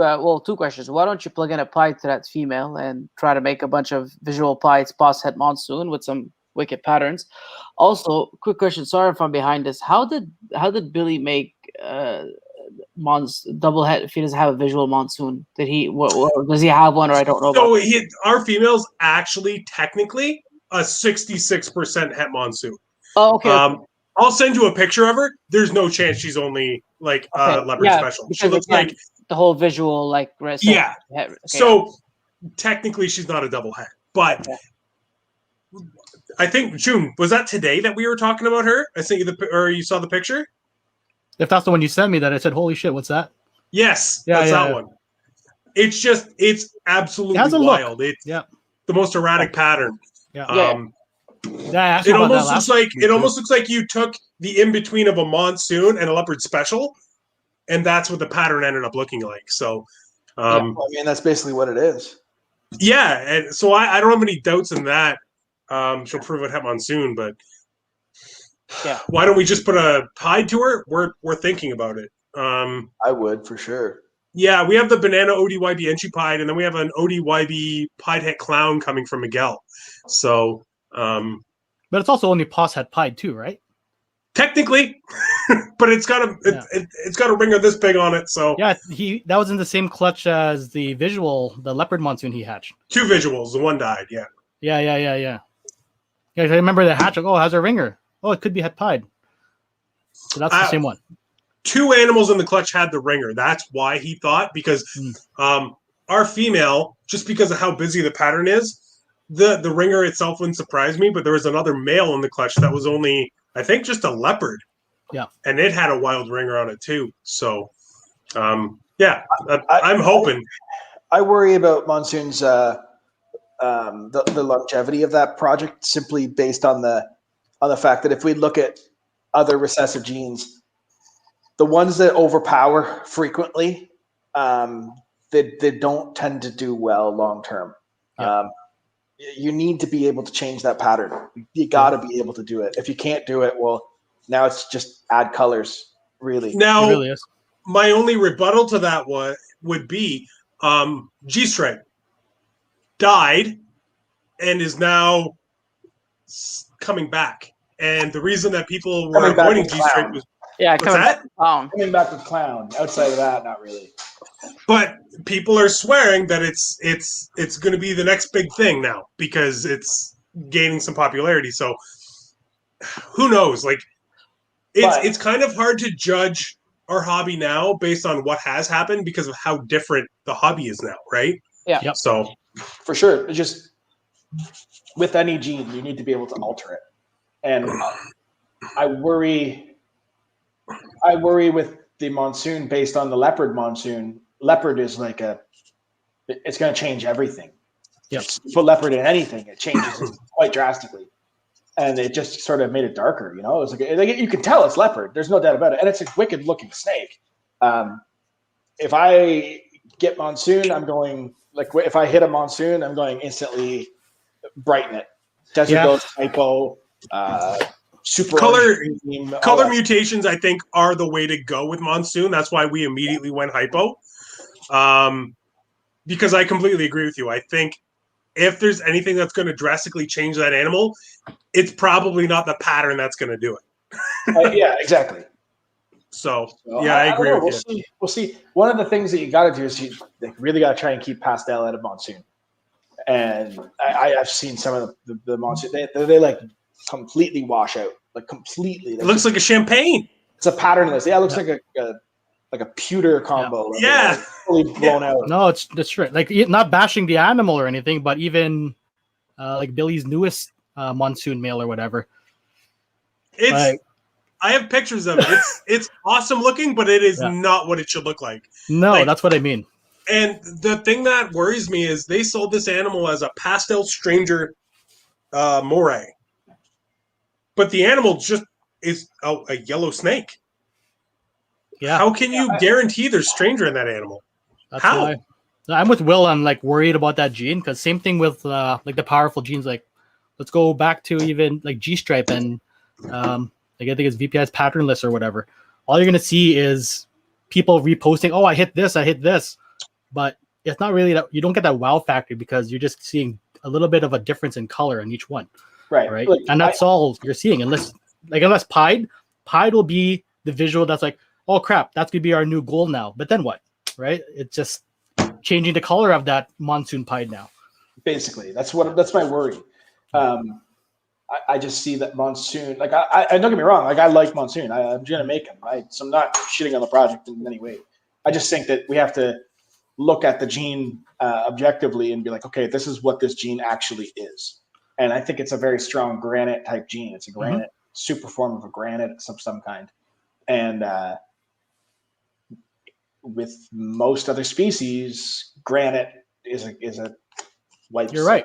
It takes over. Yeah. It takes I look over. at it the be same all thing end as all. granite berms. Like it's the same thing, right? It's like Yeah, what it's people the end of don't the want line. it, takes away. So And people next that thing- are going to get into that project, the whole monsoon project, just go in understanding that you're going in really just to make the visuals, and that's it. Like Well, just to have the are monsoon. you guys are you guys aware of like the patternless in ball pythons? Yeah. That just Yeah. it was just a non-starter. It just didn't go anywhere because everybody was like, Yeah. why would I bother? They're still around. It looks like a G stripe without the stripe. Yeah, exactly. Yeah. So my concern is that that's going to be monsoon in 2-3 years. Although I kind of wanted to make a pastel desert ghost patternless. See if it would just be like a neon yellow snake. That would be. Just I'm sure bright there are yellow ways the to whole tweak thing. that to make it incredible, but Yeah, no, I lose interest right there. Like after that, I'm like, okay, now just make it orange, make it yellow, make it, Yeah. But the way I look at it is like I think if you said like what is a super orange dream yellow belly monsoon gonna look like I can see it, in my head. Maybe I'm wrong, but No. what really, about yeah. a super enchi monsoon? Who knows? We'll see. I mean, Enchi's a great gene, but I think monsoon's just so strong. There's a few animals like that I move on to. I want to make that animal just to have one to hold back in the racks. Those are Dreamsicle, Lightning Pied, Monsoon, Sunset, stuff like that. I want to make just because I like how they look, just straight up. But I don't know about the future, long term of those, right? Because I think nothing really looks better than just a straight up Lightning Pied. Like you're gonna change color a little bit. Same thing with the Monsoon. Desert Ghost. Yeah, that. Yeah, or that. That'll light it on fire. Yeah. Desert Ghost Lightning. Yeah, that'd be so sick.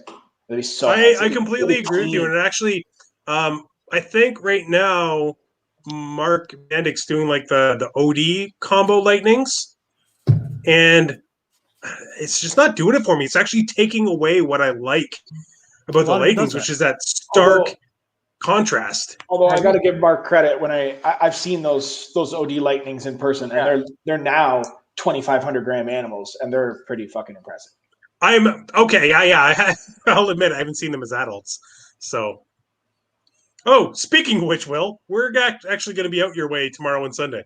We're going up to Michelle's. Yeah. Right now.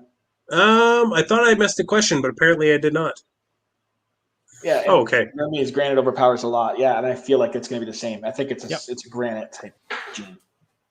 Ultramel monsoon, albino monsoon. Exactly what you're saying. Color's the way to go. Yep. Yeah, I think Ultramel monsoon will be absolutely insane. Same with Desert Ghost, obviously. Yep. Like Desert Ghost, I haven't yet to see a Desert Ghost combo that doesn't look better. Right. Yep. Yeah, we've got to at least be a few years off from any of this, though, right? Still. So, I think Dave is working towards what, candy monsoons? Dave Green? Yeah. So I know a couple well. guys that have double head DG monsoons. I know some guys have double head sunset monsoons. They're out there. A lot of these collections nobody posts. That's fair. But we'll see how it goes, right? Like it's. I'm very curious to see how that banana monsoon's gonna age. Yeah, because I feel like it hatched looking phenomenal, and it might not age the best. Who made that? It's gonna clash. Dave. Thing is, it's like pinstripe, right? It's just gonna I love pinstripe. I have a lot of pinstripe, which it's one of those animals that you just keep and okay, cool, they're nice, but I just made, it was a pastel, yellow belly, black pastel, pinstripe, head DG, and it's just a all light gray, no pattern, but the same snake without pastel or without pinstripe, then you have all the patterns, I think Monsoon's doing the same thing. It's just washing out all the pattern. Like that? Yeah. So just turns into a gray blob. Like, If anybody wants to have a baby like that, head DG. If anybody, hit me up. oh, I didn't know we were advertising our stuff for sale World now. seems interested. Yeah, I'm I'll trying to take buy a house.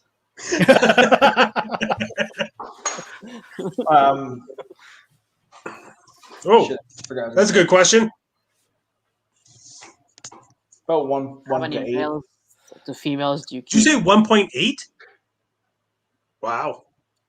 Approximately. I think I'm at 1.5, maybe 1.6. We just picked up the Pastel GHI Krypton mail off Jhun, and yeah, I think that's probably pushing us closer to 1.5.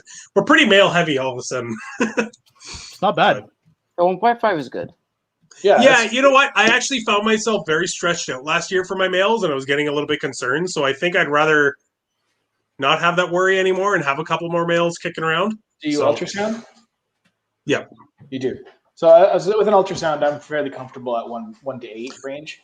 I'm using my ultrasound for the first time this year though, so I'm still getting used to it. Okay. Yeah.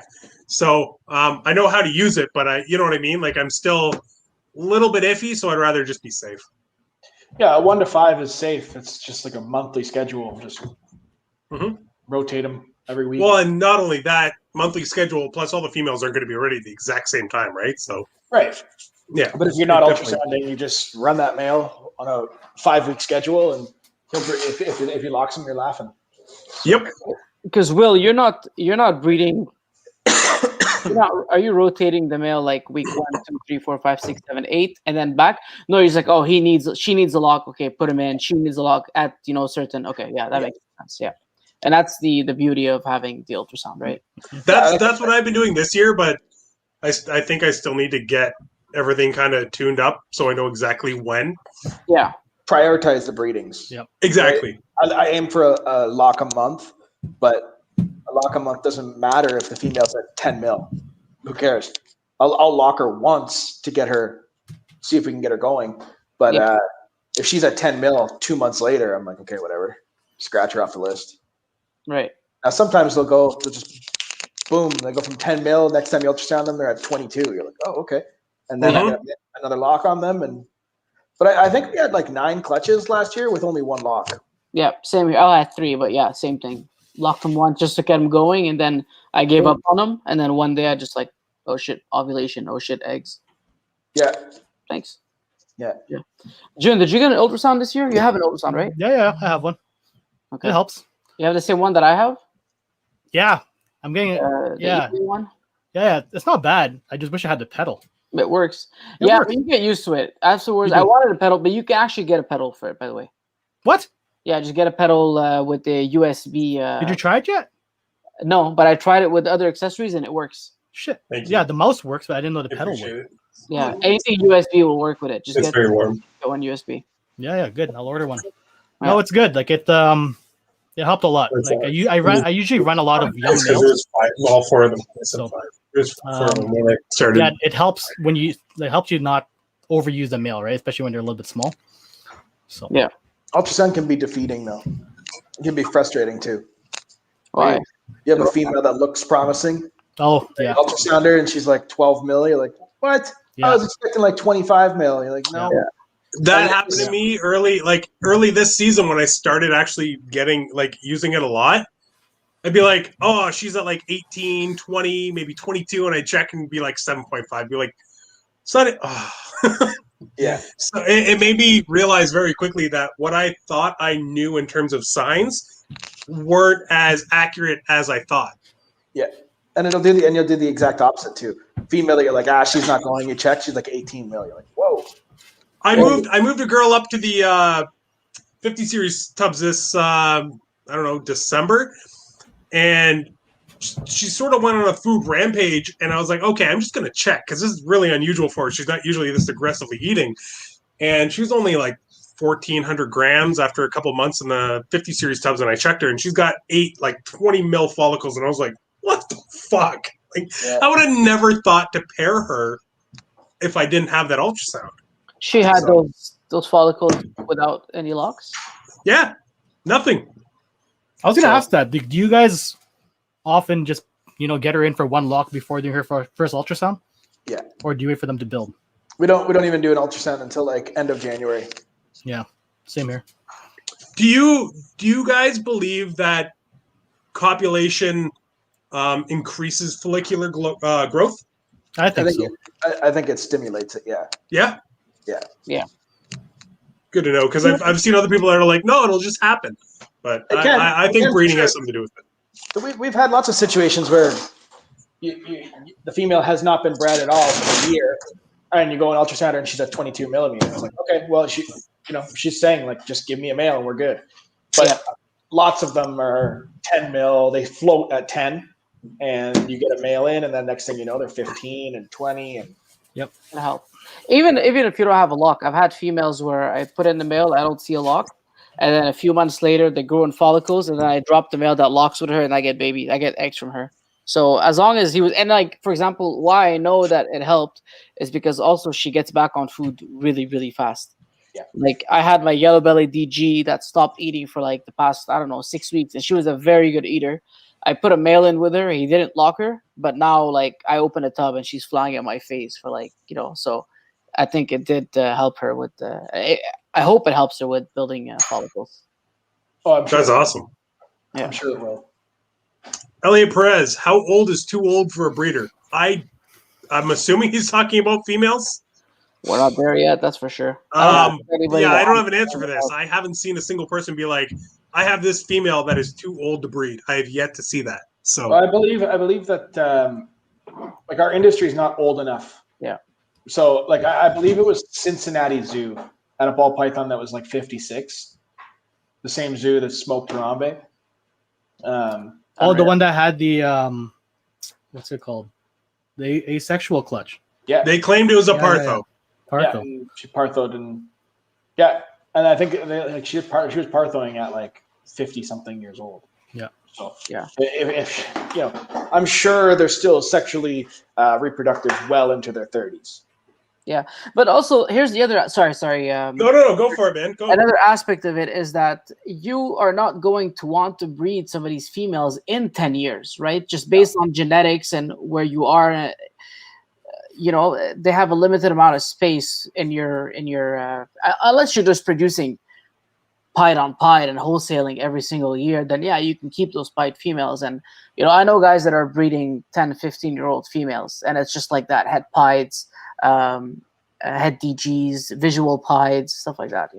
We still have some 10-year-old girls. Like I still have some of my original puzzles, my original desert ghosts, and they're big. Yeah, they're like 4,500 gram girls. They're huge. See, the sad part is people don't realize is our animals, these girls, they're not going to live to that 55 that zoo had. Like, unfortunately, it is what it is. Like, just basing it on facts of livestock, how much they're reproducing every year, like nonstop. Like maybe we'll give them a year off here or there, but frankly, they'll wear out long before their reproductive cycle shuts down. Reproduction takes time off of any animal's life, including people. Like it's hard on the body. It's a fact of life. So I find that the big girl, like the really big girls, go every other year. I don't think that they have I don't think you can give them enough resources to like. You have a 5,000 gram girl go. She gives you 12 eggs, and it's like a 1,300 grams worth of eggs. It doesn't matter how much you feed her. She never bounces back. Like it's but the small girls, the 2,000 gram girls, they give you 8 eggs and they jump right back into it. That's weird that you say that. That's exactly what happened to me last year. All my big girls that went in 2019, none of them laid for me last year. Yeah, that's pretty common. Yeah. Big girl. But a big girl, like, you can't discount how powerful. Like, I have a big desert ghost girl. She's 14 eggs. That's like having 3 desert ghosts in one. Yeah. That's great. Like, I will say I picked up this snake right here behind me as a proven breeder adult spider female. In 2006, I got her as a proven breeder adult.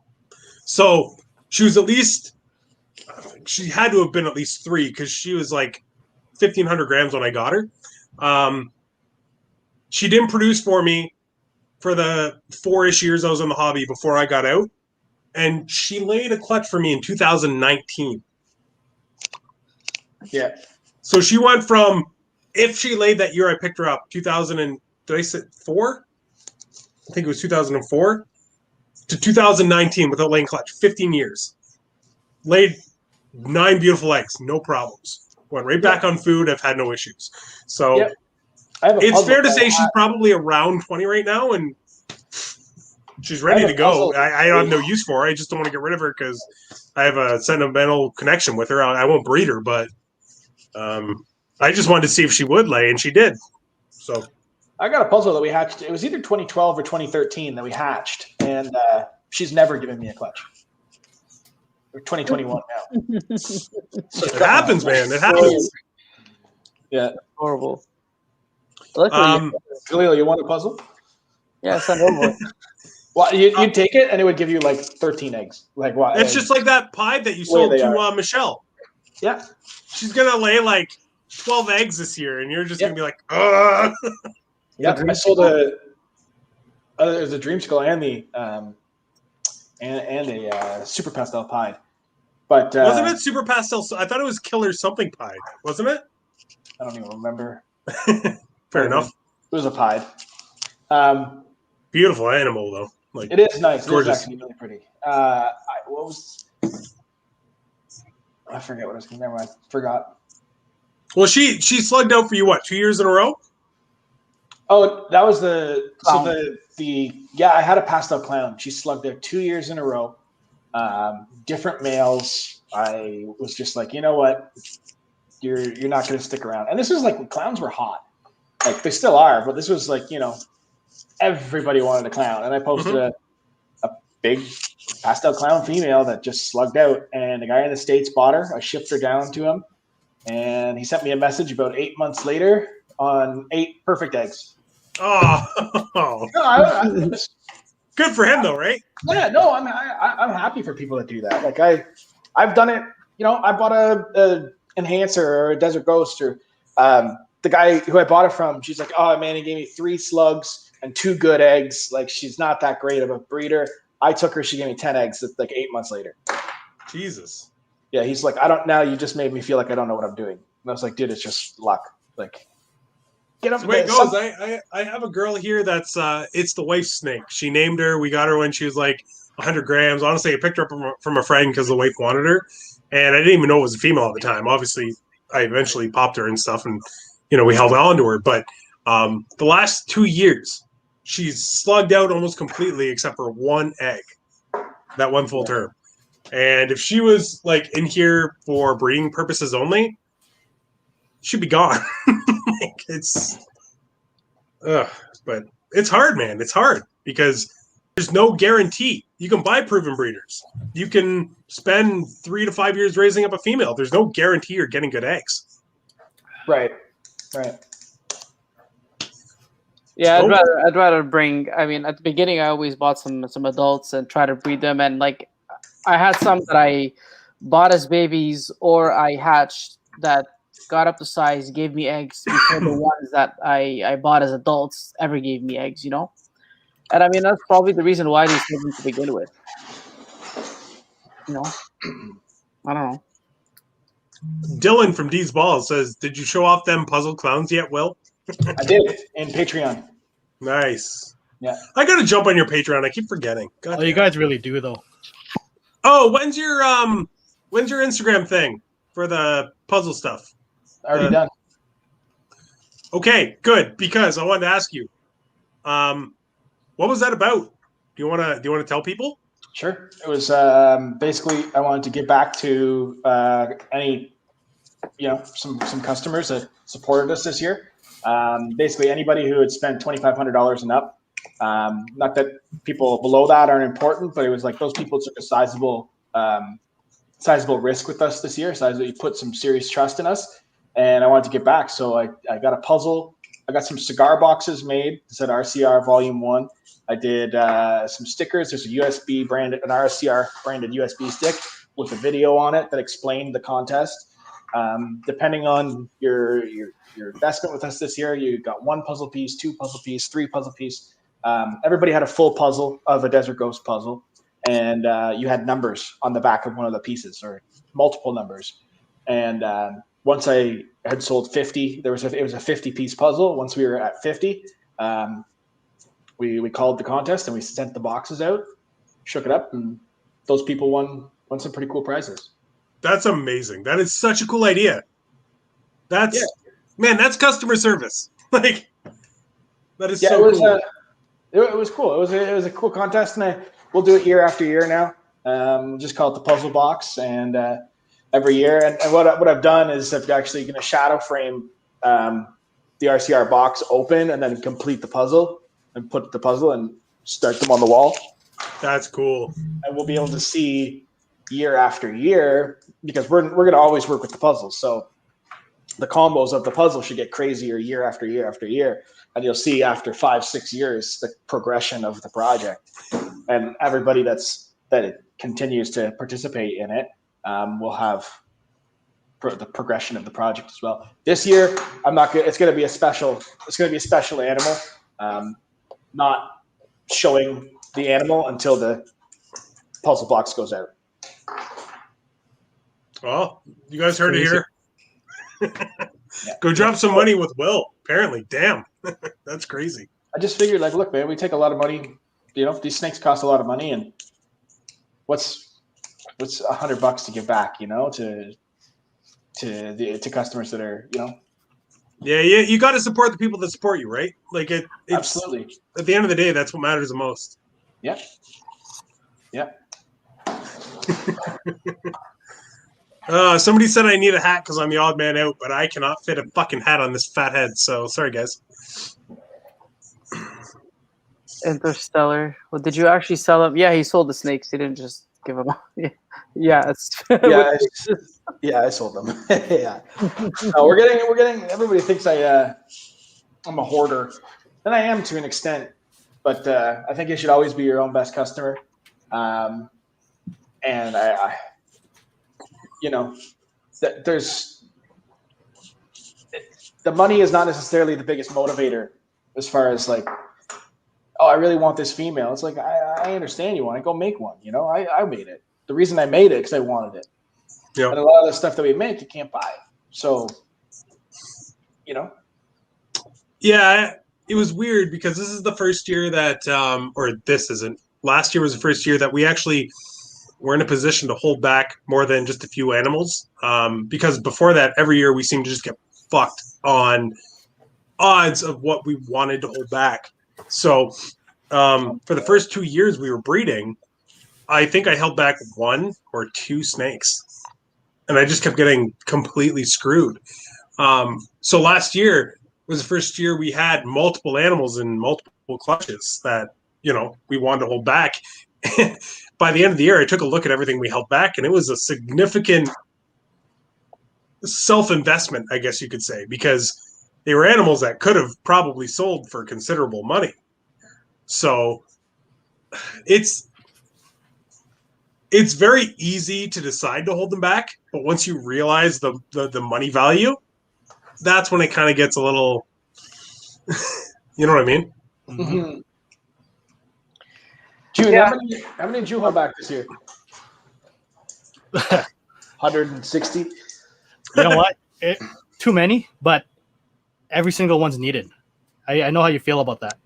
Like, right? Yeah, letting one go would hurt. Like, it's every single one has a purpose for the next 6 to 9 years. So, what's your favorite? My favorite holdback? You know, honestly, I think it's the GHI Clown Het Pied stuff. I think the Super GHI Clown Pied could be really, really cool.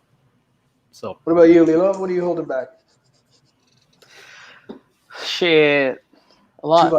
Too much. Well, one of my favorite holdbacks, probably the spot-nosed yellow belly fire leopard het clown. I like her. She's nice. Yeah.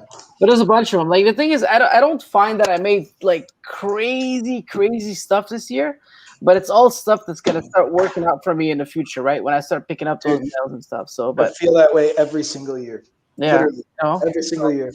I just feel like it's okay, but it's like it's a building block. Yeah, you know.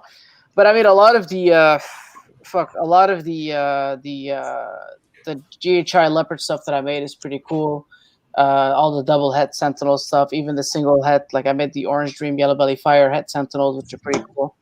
Yeah. The blackhead calico. So the blackhead calico. Okay, when I got into blackheads, it was, I think, 2015. I asked Ken at KGB Reptiles here in Montreal, and he had blackheads. Like, this guy's had everything for the longest time, right? Like, he's had DGs for like the past 15 years.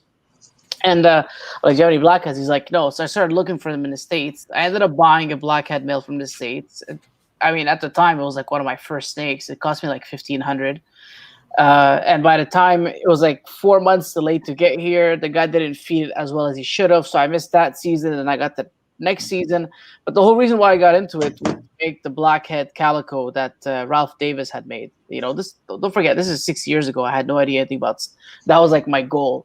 And I finally hit it this year, and it took. I mean, I missed it. Like, I think I picked up the female, I raised her, and then she missed 2 seasons, and then I got eggs. They weren't there. She missed another season, and then I got eggs this year, and I got her. So it's not that it's a crazy combo, but the fact that it's taken me so long to get to it, the blackhead calico is probably one of my favorite girls that I made this year. Yeah, I find it kind of funny because we actually moved every visual animal we hit this year. We didn't keep any back. We kept back a lot of hets, a lot of het combos, but we ended up selling every visual. And weirdly enough, I think my favorite that I hit this year that we held back, and we have a few pretty wild looking animals that popped out of our clutch that I still can't really explain, but we just hit a very simple pastel leopard OD het clown female. Like, it's not a wild combo, but man, like, just the way, like, she's the female that I said earlier was 700 grams now, and just the way she's aging, it's just incredible. And it's awesome to see something you produced. You know what I mean? Just beefing up, and yeah, it's a good feeling. Yeah, it's great. That's even a better feeling when they. Have you had like a hatchling give you eggs or? That one, not yet. So because we got fucked our first 2 years on holdbacks, I'm being completely honest. I got no females to hold back my first year, and the second year I held back 1 male and 1 female, and that 1 female from the second year is the one that's breeding now. That I just moved up to the 50 series tub. Okay. She's a spot nose het clown that we made in 2019. Nice. So based on how she's looking, she should go on to lay for us, but that'll be our first self-produced female that lays. However, we did pull I bought a baby out of the egg from Billy. It was a spied het hypo female, and she laid for us last year. So it's definitely a cool process. I don't know. There's something special about seeing an animal you made on eggs, and I can't wait for it. Sure. Yeah, definitely. It's definitely neat. I like, see like multiple generations still in the same rack. It's cool. Okay, I'm gonna ask this, and then I gotta just run out of the room for like 2 minutes. So let's start with Jhun, because I don't think we actually went into this question last week. This is a great question. What's a project you regret getting into? Sorry, before you start, I'll be right back as well. Okay. Okay. Project I regret getting into. I wouldn't regret's a strong word. I don't know if I'd say regret getting into things, but more so everybody left me, just me and you, bro. Yeah, I'm here. I won't leave you. Yeah. I don't think it's really a regret. It's more of I need to find out myself. I need to work with it myself so that I know myself, like, all the hearsay. Same thing with the monsoon and everything. I want to get one just to make one to see what we can do with it, really. If I don't like it, and now I've learned, right? It's not really regret. It's more of let's see where it can go for myself. And how many times have I been wrong about something, right? Remember even a year or two ago, you and I talking about DGs, and I'm like, I don't know if I'll ever get into it, right? And you were calling me crazy and I'm a fucking idiot, stuff like that. I finally got them into the collection. I'm like, what the hell was I waiting for, kind of thing, right? Yeah, man. Wait till you get into the combo stuff. Yeah, exactly. So really, I don't want to say regret. Things that I didn't like, I didn't like working with champagne. It was too much. I got into it. I bought big into it, and it just left a bad taste in my mouth. I never had champagne. Yeah. I regret getting into desert. Yeah. They just nothing there. Beautiful animals, but they just don't produce very well. How about recessive wise? Pieds? Really? Yeah. Not the caramel? No, caramel. We did well with caramels, man. Yeah. Always hets that produced for us, though. Yeah. Always hets. We sold the project off because it was one of those things. Oh, I know. Yeah. I'm trying. Yeah, I know. I hope it works, man. Because they have gone on to produce viable clutches. I know people have done it, so they're not reproduciable. Yeah. I know they do slug out frequently, but that gives me hope for other stuff that also slugs out frequently. Because caramels slug out frequently, but they can produce viable eggs. They can. You know what? It's cool watching it. Like, I just want to get it for myself to try. It's one of those things again, right? I want to try it out. As a hobbyist, you have to try so many things. You hear it all the time, but it's like, I don't have the experience, so I can't really talk about it. So I wanted to grab this girl, and I'm keeping her cooler, like some people say. I'm watching her like crazy on the ultrasound. I watch her probably more than any of the girls on ultrasound just to see her growth and to see what it is. I can definitely see. I want to ask you that as well, because your ultrasound's a lot stronger than mine. When you see follicles, you'll see some at 20. Like right now, she's at 20 mil right now.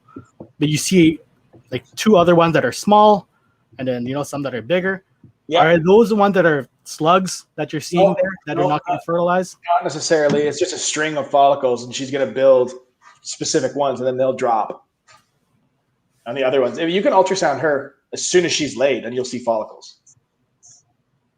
Yeah, I always wonder that because you'll see some big, like 20, and then you'll see like 9, and then 20. Yeah. It always bothers me when you see like the 20s, and then there's like 5 that are tiny, and you're like, oh, like, what the hell is that? Yeah. Yeah. I always wonder because it always looks really good when they're the follicles are smaller and they're all around the same size. You're like, oh, she's got like 12 eggs. Yeah. And you check her like 2 months later, and there's 5 that are growing, and the rest are just nothing. So it happens. Mm-hmm. Yeah, no, it would probably be desert. Would be probably my pick, just because females don't survive. Well, I haven't been in it long enough to regret a project yet. Just don't breed them. That's all. Beautiful animals, though. Just dude, I still want to make a desert ghost squared. That's what I call it. DG squared. It'd be a desert ghost. A desert ghost. Yeah. So the desert DG hypo. Be wicked. It would look amazing. It would look crazy. I don't have any deserts. I'm not planning on adding any. So, but I remember the desert clown was like, holy shit, it was insane. Like it made an orange green clown look like nothing. Well, it made it look like a super OD clown. Like it was just on its own. It was an insane animal, but that's every combo that desert was put into.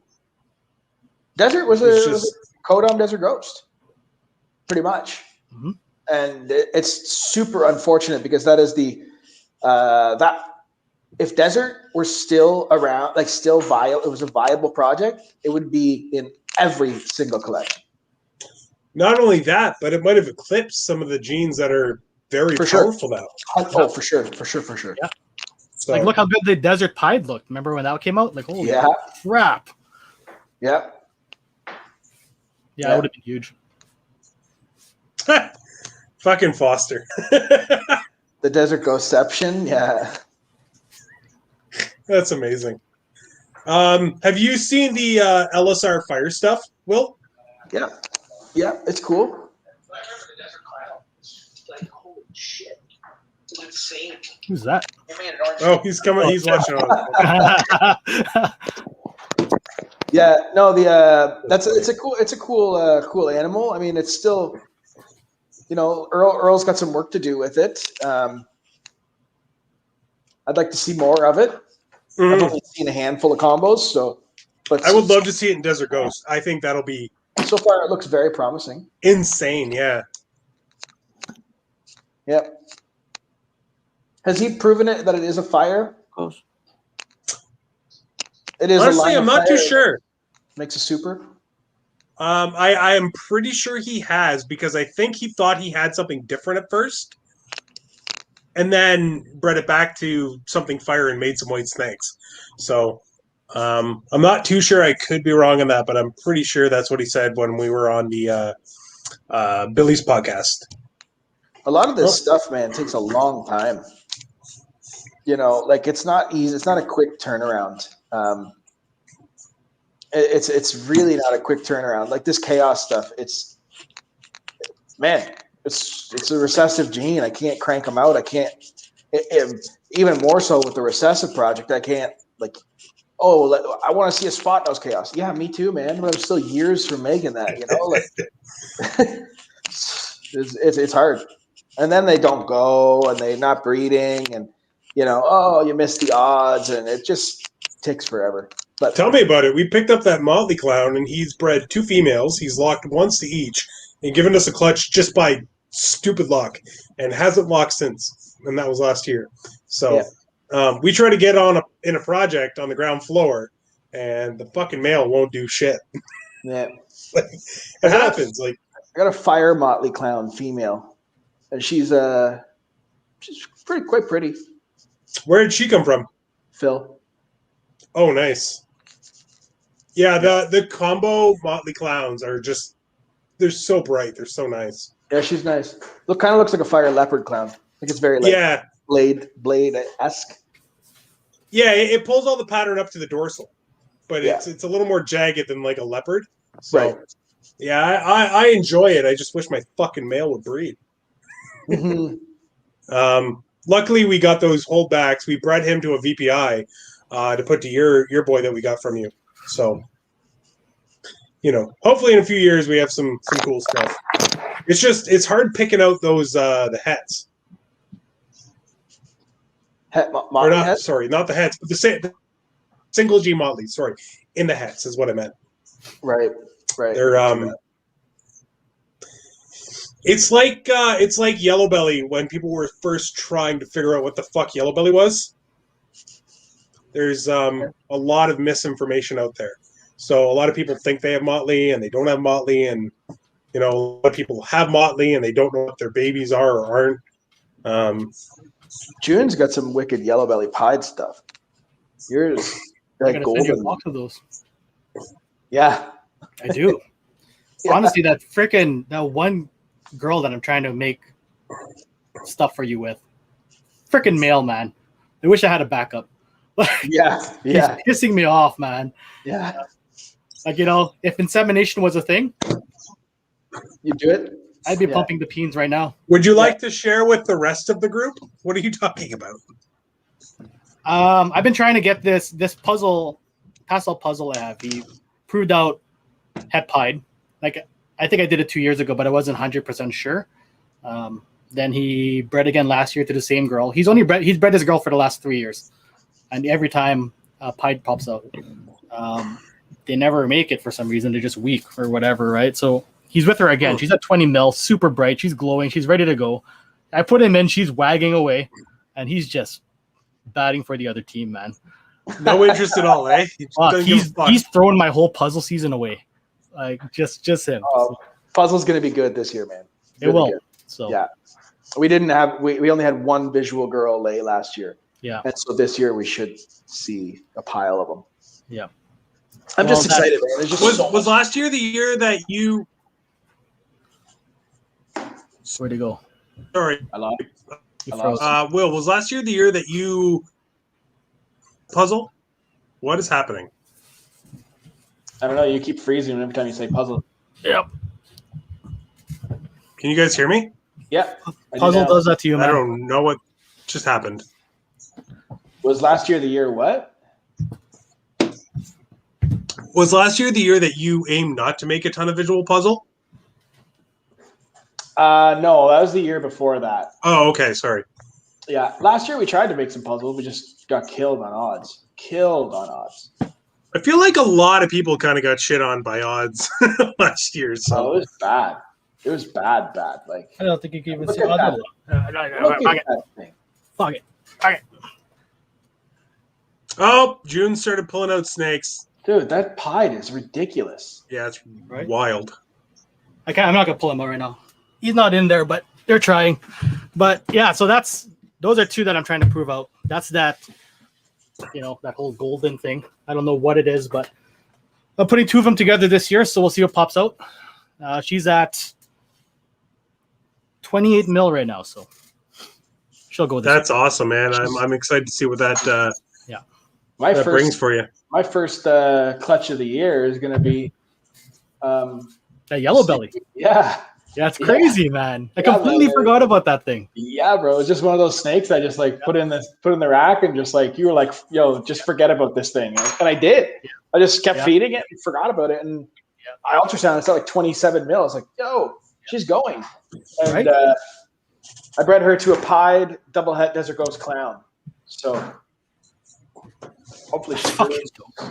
That's so crazy because like, I'll show you. The mom's insane, man. Like,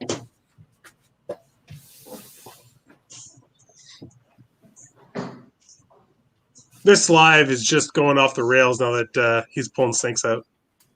Yeah, dude. Like that's the mom of my snake. that's the mom of yours. Yo, and that is a clown Right? pie. It's gonna be nuts. It's freaking ridiculous, man. And then you get desert ghost in there. Yeah. So that's the gene I'm trying to prove out. Not sure what the hell's going on. Well, have you made ivories with it? No, No. not with no. This one was I bred her to an Enchi yellow belly, Yeah. het pied her first year ever. No, there was no ivories. There was no ivories. I put her to Enchi yellow belly. I put her to a fire combo. Nothing. But there was no ivories. He's coming back. Yeah, he's coming back. But Khalil is Jesus, Khalil. But that is a yellow belly pie, correct? This one's not. Oh, it's not. That's the just golden straight up pie. pied. With Have you tried to your yellow belly golden? Have you tried yellow bellies? that's what I'm. No, unless that male is an orange dream yellow belly. Have you tried? Hold on.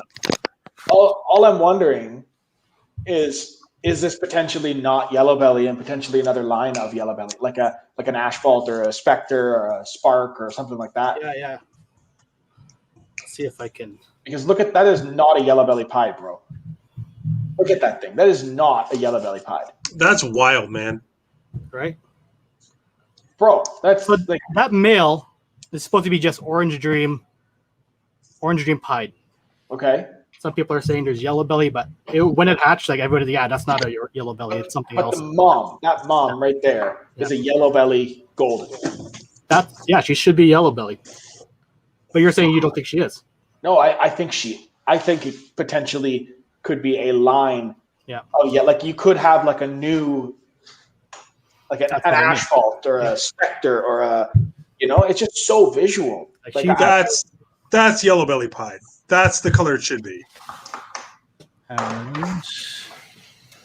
Those golden pies. I hope mine makes the golden pie, the yellow belly golden. Yeah. Oh, and if it proves that clown, holy smokes, man! So that's what I mean. So much weird shit that I gotta play with, right? I'm gonna. If that's the nicest pied I've ever seen. Yeah. It's the craziest pied I've ever seen. And she's never browned out. Like it's crazy. Yeah. So That's the nicest pied I've ever seen. I'm just happy that mine came from that mom. and she has a look to her too. She's really, really metallic almost. So Yep. Yeah. This is a nice yellow belly. This girl is a really nice yellow belly. So I'm because yours came from when I put her to an Enchi yellow belly. right. And there was no ivories or anything. So Right. but there was something weird going on. So what it is I traced her back. She came in. I got her from somebody here who originally got her from somebody in BC. And in BC, there was a big peat cow import of pieds. Okay. she would have been in that import. The timing makes sense. So Pete Cal has he had it on his video once. I can't remember who he was touring. I don't know if it was Palumbo. It might have been. But he was showing off these pieds that he was calling golden pieds.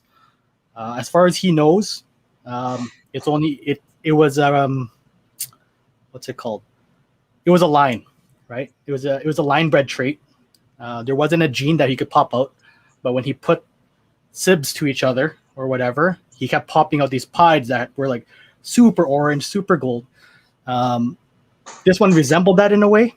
But the thing is, mine was able to pass down through a clown clutch. So that that male that I showed you locked up to, that female, I put him to a blade clown last year, I think it was, and he popped out. He proved out head clown, right? That's the other thing. So these two are both the male's head clown and the female's possible head clown as well. So I could see the clown pied version of it. Well, So that's what I'm hoping, that female I got from you, she's het pied, 50% het clown.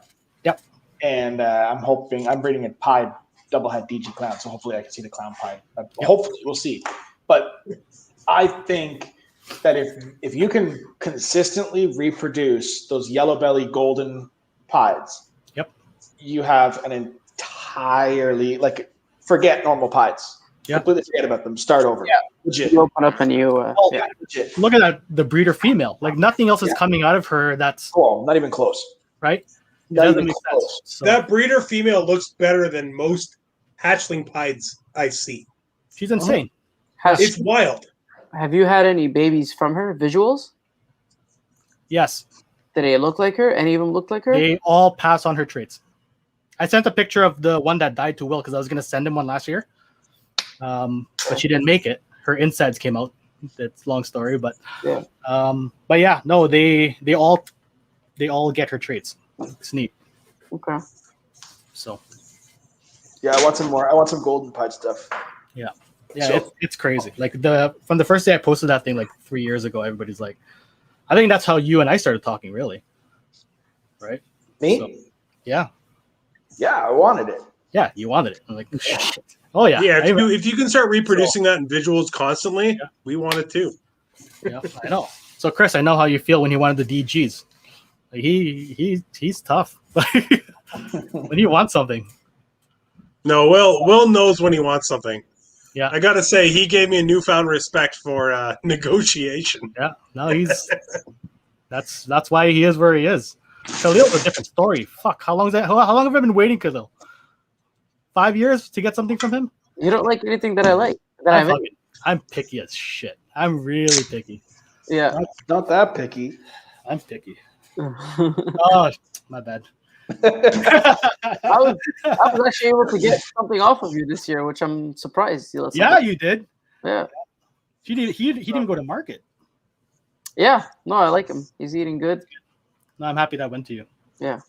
So I haven't got anything from Jhun. Well, I have the yellow belly, and dude, there's still something up with that clown. That's what I mean. I got too many side projects that have to. Dude, you have a bunch of weird shit happening. I know, and everybody says the same thing. They're like, "What the fuck?" Khalil always says every time I send him a picture, he's like, "What the hell is that?" I don't know. Yeah, he's incubating at 96. Everything's coming out just right. I know.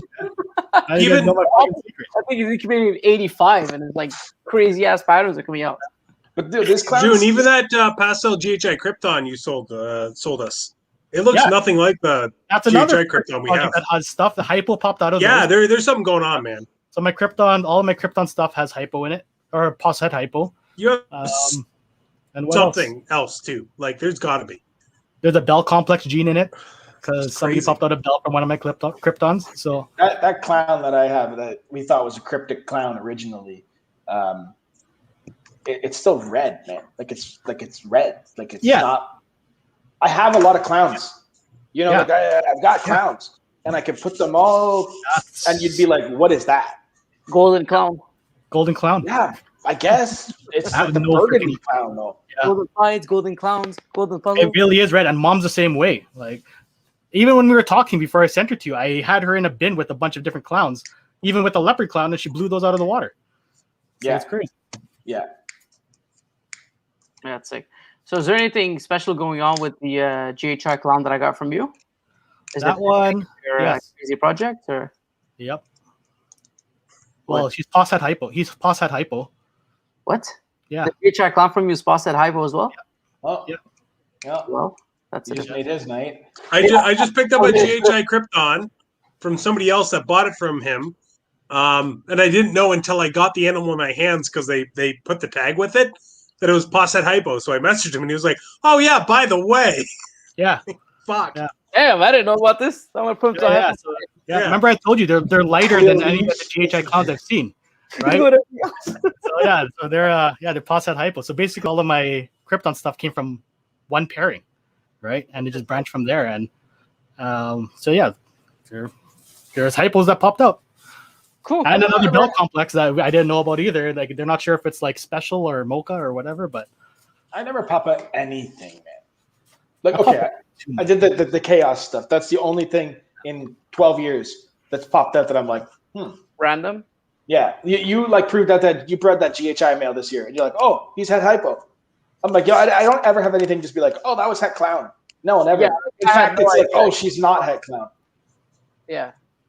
Yeah, it's cool. But I think eventually with time, the more you breed, the more you're going to come into the situations, right? Where like, well, I know that there's a bunch of het hypo throughout my collection because I made a bunch of hypo was one of the first genes that we jumped into, and I bought a fire hypo male, and we bred them throughout everything, and then we took those babies and bred it throughout everything. Which line of hypo though? Sorry, is it the OG hypo or orange ghost? Yep.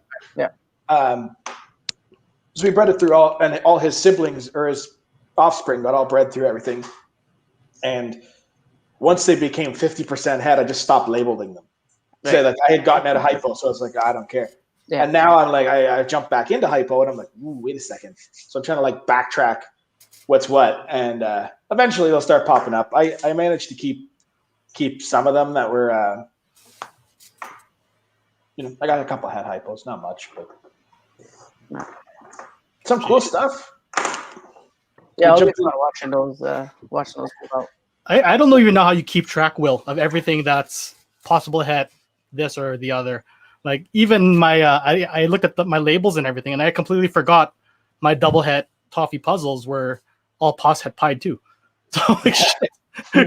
I keep forgetting. It's like, oh man, so I have to like relabel everything, and like I can't even imagine for yourself. Like you're gonna just label it correctly right off the bat. Crazy. Yeah. That's it. Label it right off the bat correctly, and it's gonna come to a point where it's gonna be like corn snakes, where shit's just gonna start popping up. You don't even know. It pretty much already is. Yeah. Like it's getting there. Yeah.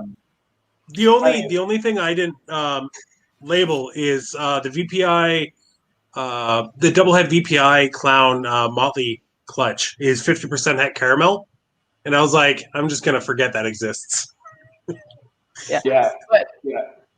Yeah, I would write it down just in case. Well, I mean, I know it's the only clutch that I've got from that female, but yeah, I'm not gonna ever go after it. So yeah, it's some of these labels are getting outrageously long. Yeah, man. And I'm too like I want to see the actual names, so I don't want to do like YB, PS, BH, like it just sucks, So like some of them I'll do it, but the rest I gotta see the full name. Oh man, some of them would be way too long, especially if you spelled out like double heterozygous, this. Labels like this long. Yeah, it goes like this, and then again. And you need 2 bins just for the label for 1 bin. Yeah, pretty much, man. Yeah. And I'm having trouble already. I don't know, Jhun, do you also are your labels magnetic right now? Yeah. So what I do when I'm feeding, yeah, exactly. So what I do when I have a rat in the bin, I'll move it kind of like sideways. Oh, you do that too? Like this? Yeah, exactly. But now some of them are way too freaking long, so they stick from one metal to the bottom metal. That's the only way that I can get him to stand there, And then you feed the top bin, and then it falls off. You're like, oh shit! And I lose it. Oh damn! It fell already. Yeah. Shit. I have a whole system with my magnets where like in the middle means they're not building, on one or the other side means they're at certain stages of building. Yeah. Like I have a whole thing going on over here with my magnets. Can't do that with Freedom Breeder. No, you can't. No, I know. No, but I just use sleeves. Stick them on the front of the bin and cards go in. Are you gonna stick with your old way, Will, or are you thinking about that app? No, I don't think so. You tried it, right? I didn't try it. There's a lot of stuff there that, like, and I'm sure it's a great app. I'm sure it works for the people who are using it. I'm sure it's great. There's a lot of stuff there that allows you to track that I just don't need to track.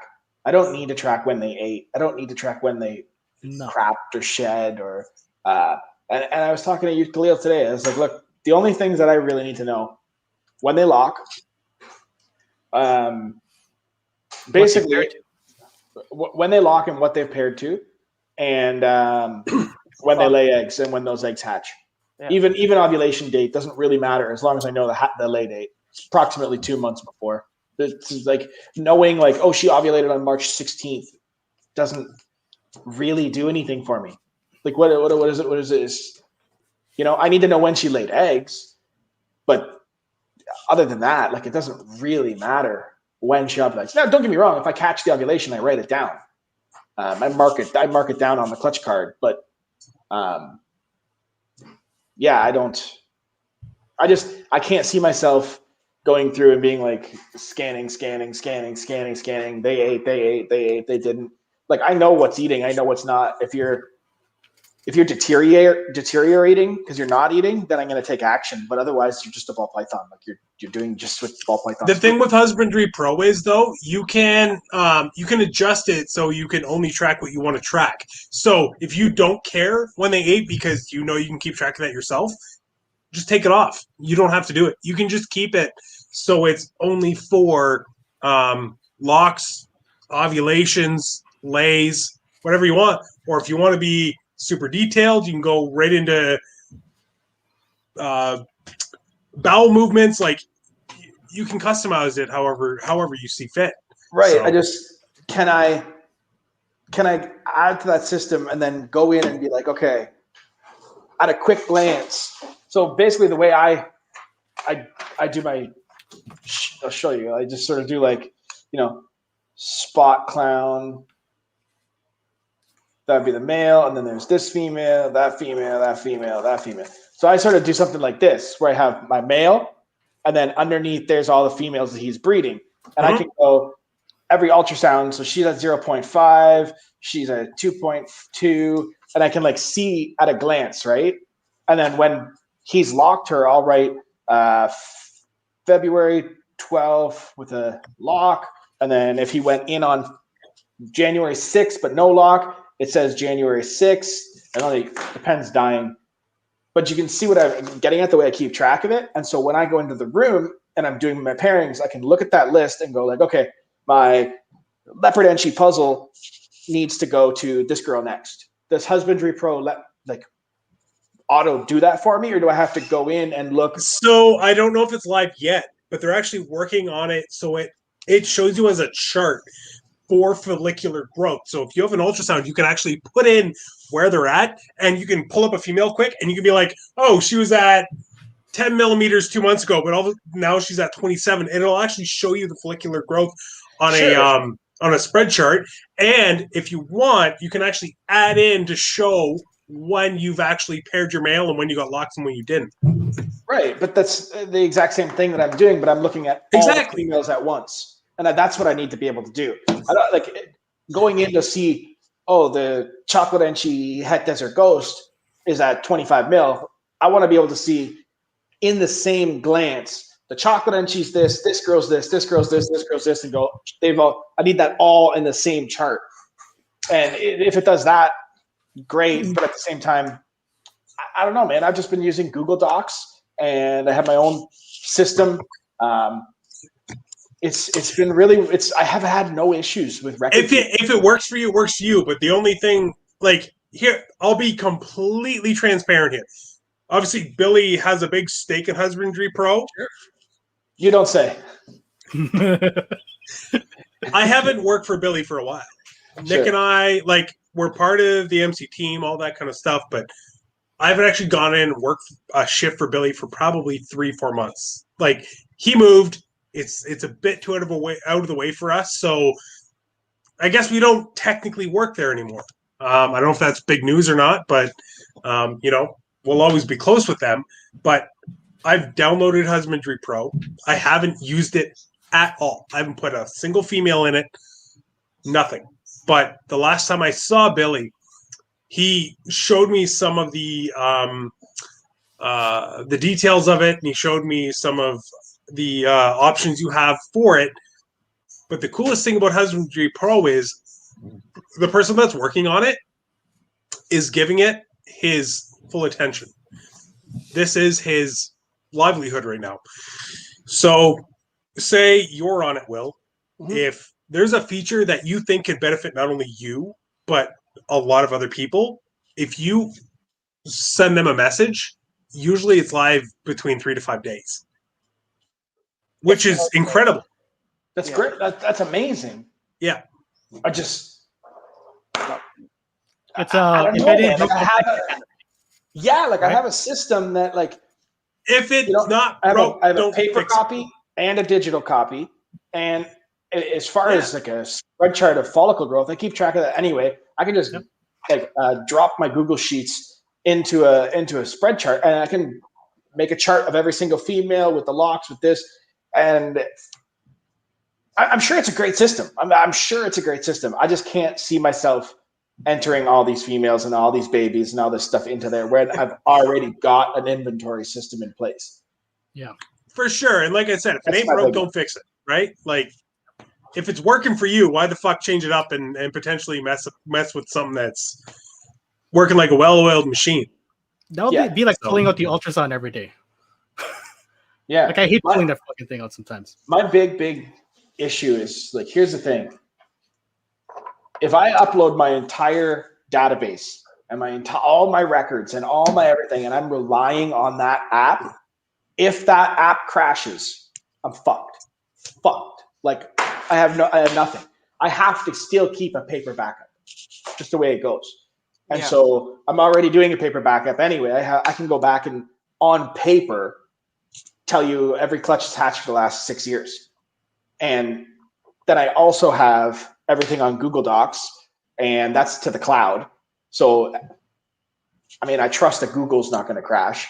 And that's a totally fair concern. I'm sure it's going to be fine. There are definitely things that. No. But what I'm saying is, and this is just speaking to how good this guy is that's running Husbandry Pro. If you were to say, hey, I personally have a big concern that if something goes down, I won't have access to this. I bet you in a week, you'd be like, okay, well, now we have a function where once every week or whatever you want, it'll download all this into a Word document for you, just in case. They should have an export option for sure. Yeah, he's been phenomenal for accommodating potential issues that people have put forward. So I'm not trying to sell you on it. Like I said, I haven't even fucking put a female into it yet. I signed up for it. I haven't used it, but from what I've heard, it sounds like it's a great. It sounds like a great software, and I think it's probably a fantastic software for someone who's just starting to do record keeping, where they're just starting to enter the stuff. But I just cannot see myself going and entering 800 animals into the system, and then I have a really easy way of keeping track where animals came from. I write it on their card.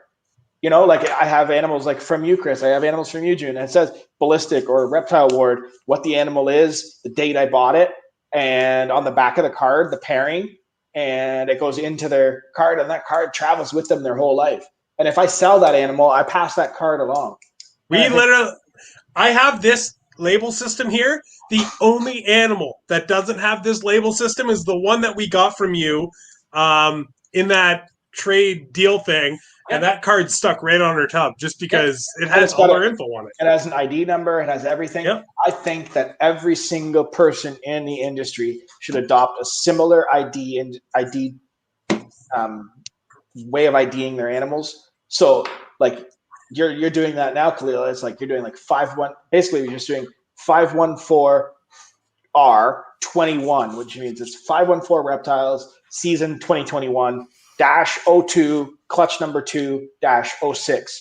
And then you keep track of that in a Google sheet. And I can go at any time, any place I am into Google. I can just go wherever I am into my Google documents, and I can tell you, oh, message me, hey, what was the pairing on RCR 2635 number 7? And I can go, all I need to know is it's RCR 3625, and I can go, well, we're not at RCR 2036, but RCR 19-17. I know that's clutch 17 of 2019, and I can just go bang, here it is. And I don't, you know what I mean? Like and I'm sure Husbandry Pro is great. I'm not saying I don't like it. I haven't used it. I have no idea. But I think that everybody should get on board IDing their clutches all the same, so that there's a uniformity to the industry.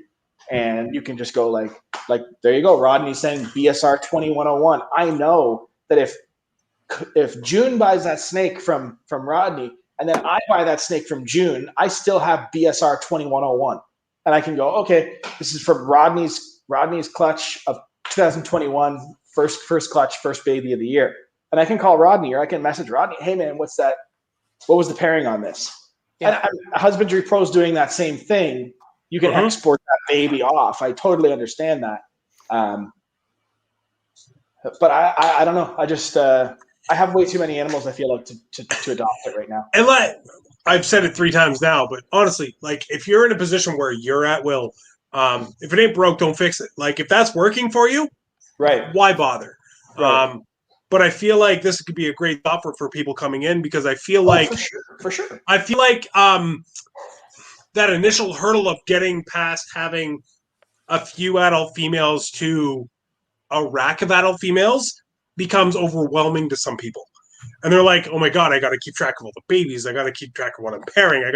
You know what I mean? And it's a lot of information for somebody to have to take on. That was like, oh, I have 5 females and 2 males, so I know what's going where. Sure. I think it's phenomenal software for people getting in, especially because it does have that same function that you were just discussing about, well, I have a card and I can pass it off to this guy when he buys the snake, and then he can pass it along if he sells it. You can have that card digitally or physically with Husbandry Pro. You can literally make one up with Husbandry Pro, print it off, hand it off, and they can scan that same card and say, oh, I own this snake now. But that's considering everybody adopts the system. Absolutely. That's the big issue that I see there. And they gotta kind of hope that most people lean into it. But right. There's definitely a lot of cool features from what I've heard. It looks great from what I've seen. Yeah, it seems like nothing that's going to help the hobby I'm ever going to shit on, right? If that helps somebody do better, if it helps them make a little more money, if it helps them get a couple more clutches, sure, fucking great. Go for it. At the end of the day, who the hell am I to tell you how to keep records? Do whatever the hell you want. Yep. You know what I mean? Like, keep records however you want. I know what works for me, and I'm going to keep doing how it works. I don't know. Are you guys using it? I'm genuinely curious. The one thing that I would consider switching over to it would be if I could do invoicing and expensing through the app, because then it's like an accounting software, and that's what I need desperately, more than. From what I've heard, I think they're looking into how to incorporate that. I know right now you can make a store in the app and then link it to your morph market. So if you list an animal, say you have an animal hatch, they've already got a system where you can say, okay, this animal laid 7 eggs. And once those 7 eggs hatch, you can go, okay, these hatched. Now I have 7 more animals in inventory. And it'll automatically switch it over and say, hey, label these 7 animals. If you were to take, say, 5 of those animals and want to list them on Morph Market, because you already have all the information in there, you can literally just select all of them, hit OK, and it posts them for you. Sure. Now, my big one is not the actual, what's for sale or what's not, putting in the Morph Market. That to me is not it's convenient for sure. But for me, more what I'm looking for is more like what how much did I invoice in January? How much did I spend in January to keep like track of like taxes and all that sort of stuff? That's what I'm looking for. Yeah, you need QuickBooks. I won't use QuickBooks. Why? It's not good? No, I had an issue with QuickBooks, and it was like a really like concerning issue. I won't use them again. It's tough, man. Like I'm using Excel right now. Like I'll go in and I'll write every sale, how they paid, what they paid, where I'm talking to the customer, and just to really get, because it's everywhere, right? Like I have Morph Market, email, text message, Right. Instagram, Facebook. So every night I sit down, I take 10 minutes and I write all my conversations, everything that I did that day, whether it's sales or clutches hatching or whatever it is. I put it into my Excel spreadsheets, and I'm a kind of guy that's pretty old school. Like I can't even I don't even know how to use Google. Like you always tell me to download Google Docs. I'm just so old. So easy. It's so easy. I guess I'll have to get around with it, but I mean, it's basically your Excel sheets that you send me, like your pairing list, whatever. It's the exact same thing, but it's in the cloud, so that you can access it from your phone at any time. Yeah. If you're not at your home computer and you need to know what clutch was that from, you can just go blip. There it is. But people can view it, but they can't access anything, right? They can't view it unless you give them the link. Okay, so let's say I sent you a link with all the stuff that's available that I have right now, right? Yeah. And then I sold a few. Is that the software where basically I can go in, I can remove what I sold, and when you reopen that link, it'll be updated? Yeah. Okay. So it's a live link to you, but they can't edit it. They can't exactly. Edit it. Think of Justin's availability page. Like, the docs? Yeah. Yeah, if he goes in, like that's how I did my availability page as well. Basically, I can have 15 snakes, and I sell snake. You see 15 snakes, and then I sell snakes 7, 8, and 9. I just take them, delete them. Now you come in and you don't see 7, 8, and 9.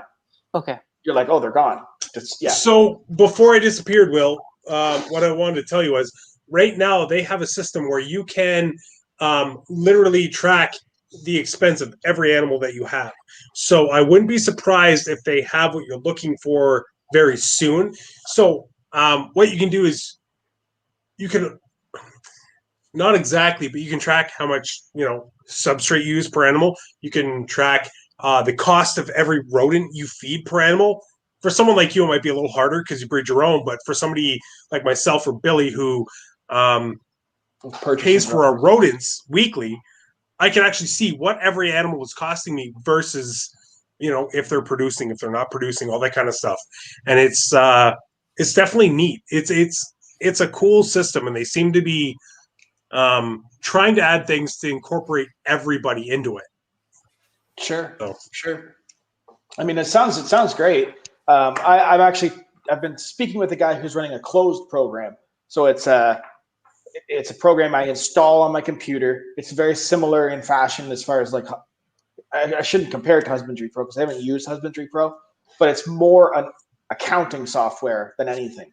It's a primarily accounting software that I can use to keep track of inventory and sales and expenses, and you can put the females that you have and the clutches that they have, and I can basically I put the prices of those animals into the system, and then when someone buys an animal, I click on that animal and I go add to invoice, and I can just drop that animal onto the invoice, send them the invoice, and bang, and it takes that invoice and puts it in a folder for me. So at the end of the year, I just click on that folder.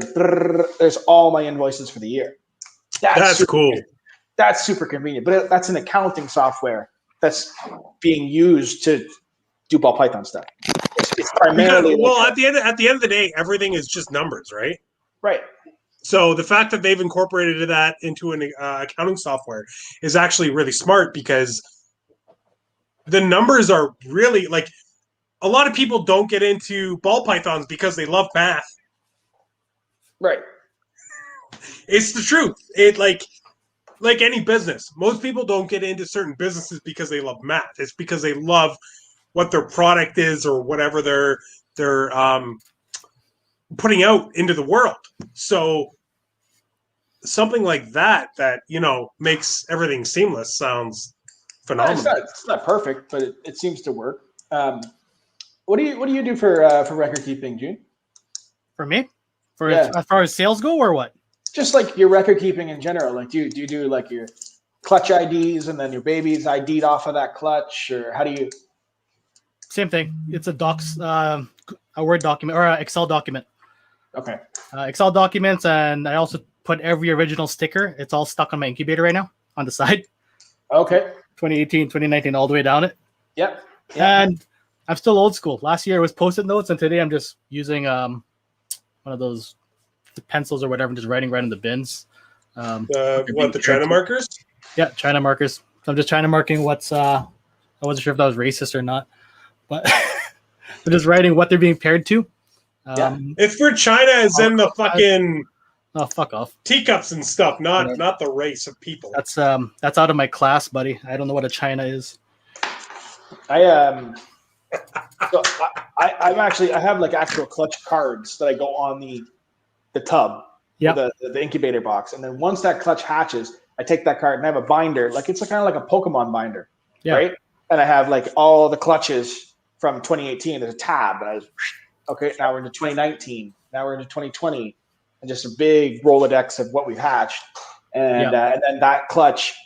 I could probably bring it up. Actually, I'll show you. What I don't do that I like that you do is you're labeling the clutch right off the get go. Like say you got 6 eggs or whatever. Yeah. Oh, the logo. No, I just took him off the stream because he wasn't. You're making their IDs before they even hatch, and then you're just filling in the blanks once they do hatch. I like that. If I know I have 7 eggs, I can show you like RCR inventory. Here's RCR. Basically, that's how I inventory the year, and it'll say like on the side RCR 21.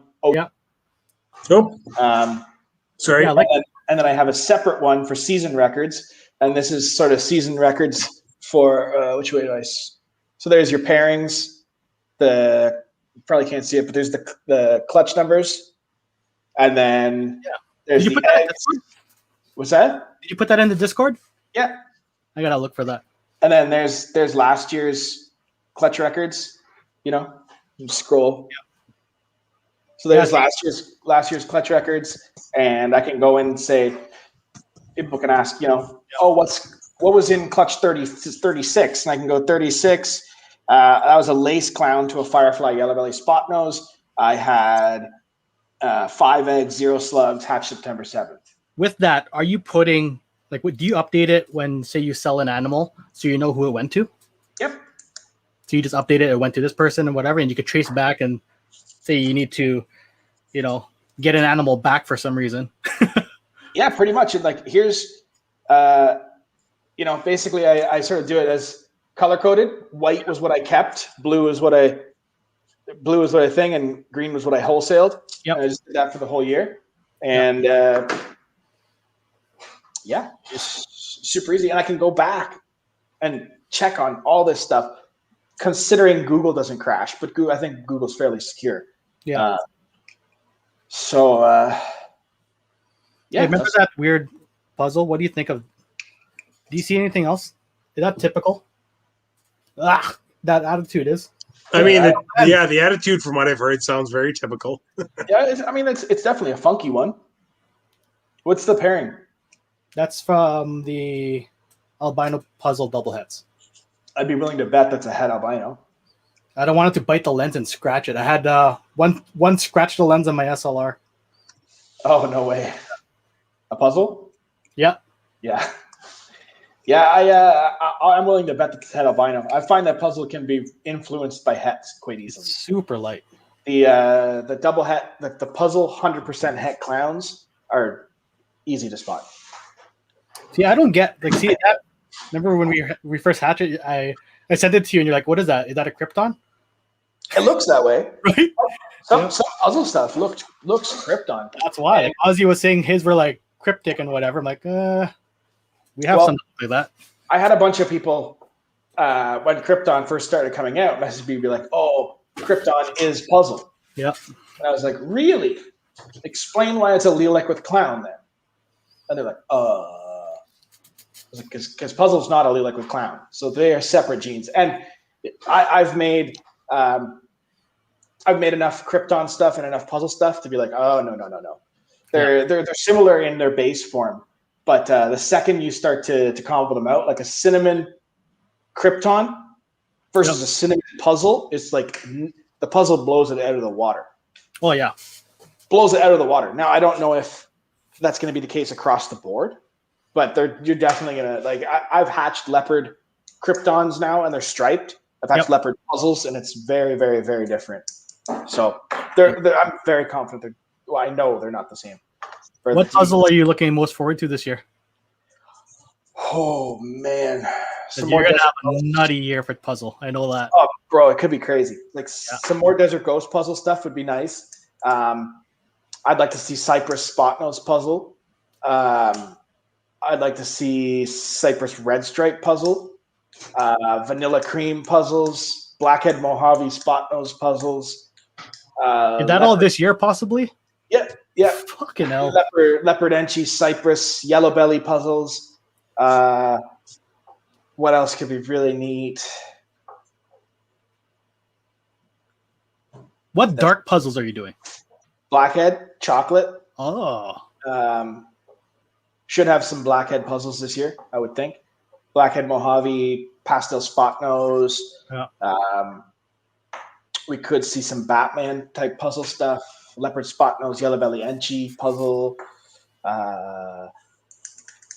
There's a pile of stuff that's coming that's exciting.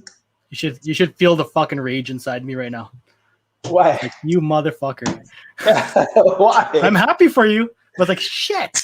Yeah. I quit. Well, I've been building that shit for a long time, bro. Oh yeah, I know that. Yeah. A long time. So it's all paying off. You keep saying it, right? This is the year. Like it's gonna pay off. So I hope so. Right. Should be some really cool Desert Ghost Clown stuff. Desert Ghost Clown het pieds. We should see those. Very, very good odds for hitting those. We're breeding a pastel orange dream yellow belly spot nose double het DG clown to a DG clown. It's freaking ridiculous. It could be insane, bro. There's some stuff this year that's just like, is this even real? Like, are we actually here? That's insane. See, that's what's insane about you. Like a lot of people in the chat as well, like whoever's listening, like I always say it when Will first got his puzzle stuff, he wasn't making puzzles. He was making all these hets to make what you're seeing now and what you're going to see this year. And now it's going to pay off, right? Same thing at the beginning of this live. We were mentioning the Stranger Things. But we were mentioning the Stranger. Like, he's like, I'm not going for Stranger Clowns. Like, he's going for the next step. He's like, Stranger Clowns are going to be played out in the next 2 years or whatever, right? So he's moving on to next better things. And but I'm sure he'll have no problem making Stranger DG Clown 5 gene combos 2-3 years from now. Yeah, absolutely. Yeah, absolutely. But I just think that I don't know, man. If Stranger's that reactive in Clown, it automatically makes me go, well, what's it going to do in Puzzle, or what's it going to do in Tri-Stripe? Or Oh man, could you imagine that Stranger that I picked up off Michelle as a DG? Like, oh my god, it's so dark and so bright at the same time. Adding DG to that. Yep. Well, I mean, we'll probably do that this coming season. We picked up a pastel yellow belly Stranger het clown. I'll probably go to a DG het clown with it. Jeez. Yeah, that's cool. What is that? So pastel leopard mahogany. So Will's gotta go. Pastel leopard Stranger, possible yellow belly het clown. Wow, that's sick. That's cool. I like the blushing. Yeah, it's brightened like crazy too. That's yellow belly for sure. Yeah, I would say so. I'm hoping. It's not even a question, in my opinion, but no, but they're really neat. I like the Stranger stuff. It's cool. But I don't know. I really like how you built the collection and took a lot of room and a lot of time. That's for sure. Like a lot of patience, bro. Right? Like me and Khalil, we're still getting there. Like we talk all the time, and we're like, we got to kind of streamline where we're going here and all over the place a little bit, but we're getting there. I mean, we've been, it's time though. That's the thing, right? Like time is one of those things where you just keep plugging away and plugging away and plugging away, and all of a sudden, half the stuff we're breeding this year, I can't even believe. I'm like, yo, we made all of this. Like crazy. It feels strange, but it's you're seeing stuff come to fruition. Like Khalil, when you start to pair up these like vanilla cream combos that you're making, and they're like 2,000 gram females, and you're breeding them, the feeling's different. It's just Yeah. The excitement is it's a different kind of excitement compared to breeding stuff you've purchased. Don't get me wrong, I'm excited for it all, but there's a level of excitement, like creating your own type of, this is what I want to do. Yeah, exactly. I mean, so obviously you're buying what you want or what you like and what you want to do. Cool, you're buying it, but what makes it even more special when you start breeding the stuff that you made, it's like, okay, I bought stuff to make stuff that's going to make me what I want to make now. And that's what's cool about it. It's really what you want to make and what you made that it's coming. For example, I've always wanted, I mean, obviously Justin made them now, but I've always wanted the cream clowns because I always like the cream stuff, right? So like 3 years ago or 2 years ago, I made the spot nose vanilla het clowns. Right. And it's cool. And now I'm breeding them and hopefully I can make like the Batman creams this year. But it's just that, that extra step is like I bought the super vanilla spot nose male back in the day, and I bought the clown female, and those were all cool animals that I had. But making those heads, and now I'm gonna make what I've been wanting to make, is the big difference, I think. Oh, bro, and a lot of the males that I use to make the stuff I wanted, I made half of the pairing, right? Some of it I made both sides, some of it I made half, some of it I made neither. But probably of the females we're breeding this year, probably 80% were self-produced. That's sick. And it just, we've done like, I couldn't tell you how many times we've had our own snakes lay. I could probably 7 times, seven every year for 7 years now. We've had probably 3 or 4 gens in. So yeah, that's awesome, man. Bro, it's nothing but time and patience. That's really all it is. Like Khalil, do it for and Jhun and Chris, do it for 15 more years, and you'll be like, oh yeah, I remember way back. All this shit is stuff I made. It's just the way it goes. Yeah, it's just time, right? At that point, it's just time. It is. It's just and when you're like the most rewarding thing is like you start a project 5 years ago and it's starting to, everything, all the pieces are starting to come into play. As exciting as it is to hatch that baby, where you're like, oh my God, like this is some next level double hat. It's way more exciting to see that thing on eggs.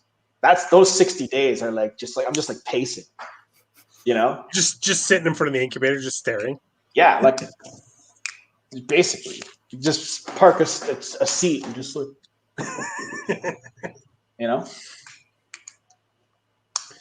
It's exciting stuff.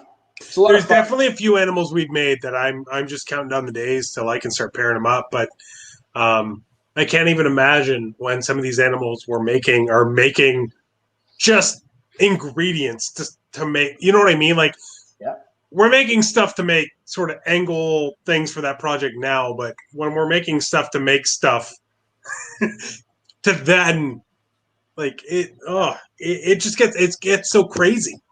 We didn't breed we used every single recessive female for like 10 years. Never bred to another same recessive. Like I would never take a het clown male and breed it to a clown female, ever. I would take the long road. I'd make the het clowns and female, grow them up, and in the meantime, breed a puzzle to that clown, and then breed a G-stripe to that clown, and breed a desert ghost to that clown, and make all those double hets. And then once those het clowns got to size, I'd find a good male, put it to the het clowns, and then we started making. So before I actually knew you, Will, obviously people are talking about, what you're doing and everything. But from what I heard from Billy and Austin and all them was that you would never use a visual clown male or a visual female to the same visual male ever. Your visual females would always be used for another project, and that your het females would be the ones that you're using to make your visuals. Exactly.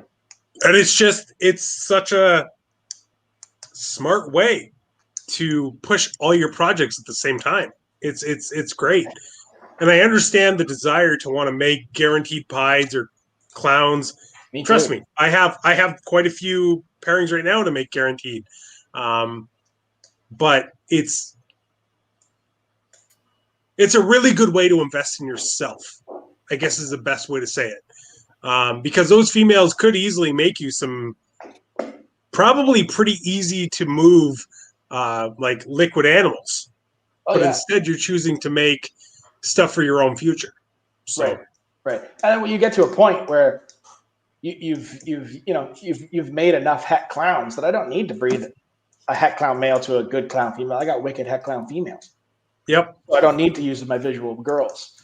We're starting to because I feel like I've got a lot of these projects a good handle on a bunch of them. But man, trust me, it sucked watching other people make clowns. I was like, I could have made those. I could have made this. I could have made puzzles. I could have made all sorts of stuff, and I didn't. It was just a very like stick to your plan. This is the plan, and it's a process. If you stick to the process and you stick to the game plan, it happens, you know. And it hasn't happened yet, so we'll see if that's actually true. But, Well, and another big thing about that too is, by the way, guys, it doesn't work. you can't let what other people are doing discourage what you want to do. Especially recently, I've seen a lot of people, every time Justin posts a video, go, well, I might as well quit. Like, That's the worst way to think. why? Man. Like, yeah, exactly. It's so stupid. it's like starting a shoe company and saying, "Oh, Nike is already there. Let me just stop now." Like, exactly. what are you talking about? Like, you know, just I find it funny when people say like, "Oh, like I've had guys go like, oh, I can't get into puzzle. You're so far ahead," and then they go buy a clown, and I'm like, you know, okay, whatever you want to do, you know. That's I find hilarious. People are like, oh no, I can't get into Desert Ghost. People are so far ahead, and then they go and they buy a Pied, and I'm like, bro, Pieds are like everywhere. yeah. Dime a dozen. Yeah, Pieds are awesome. But But realistically, there's nothing that you can not get into now that you're like, oh, there's nothing. Like puzzle, as advanced as Will is, we haven't even scratched the surface of what puzzle can do. Same thing for clown. Like we think we know what clown can do. Dude, there's so many combos that we haven't made yet.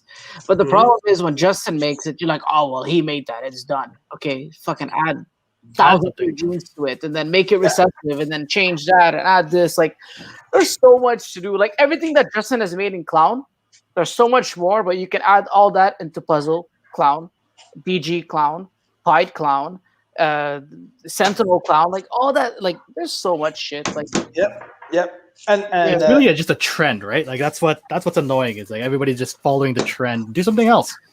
Well, exactly. You have to build your own trend. Yeah, Dean. Yeah. Oh, Dean. I just like I could make 40 clutches of puzzles every year for the next 10 years and still barely even have a handle on what it does. Yeah.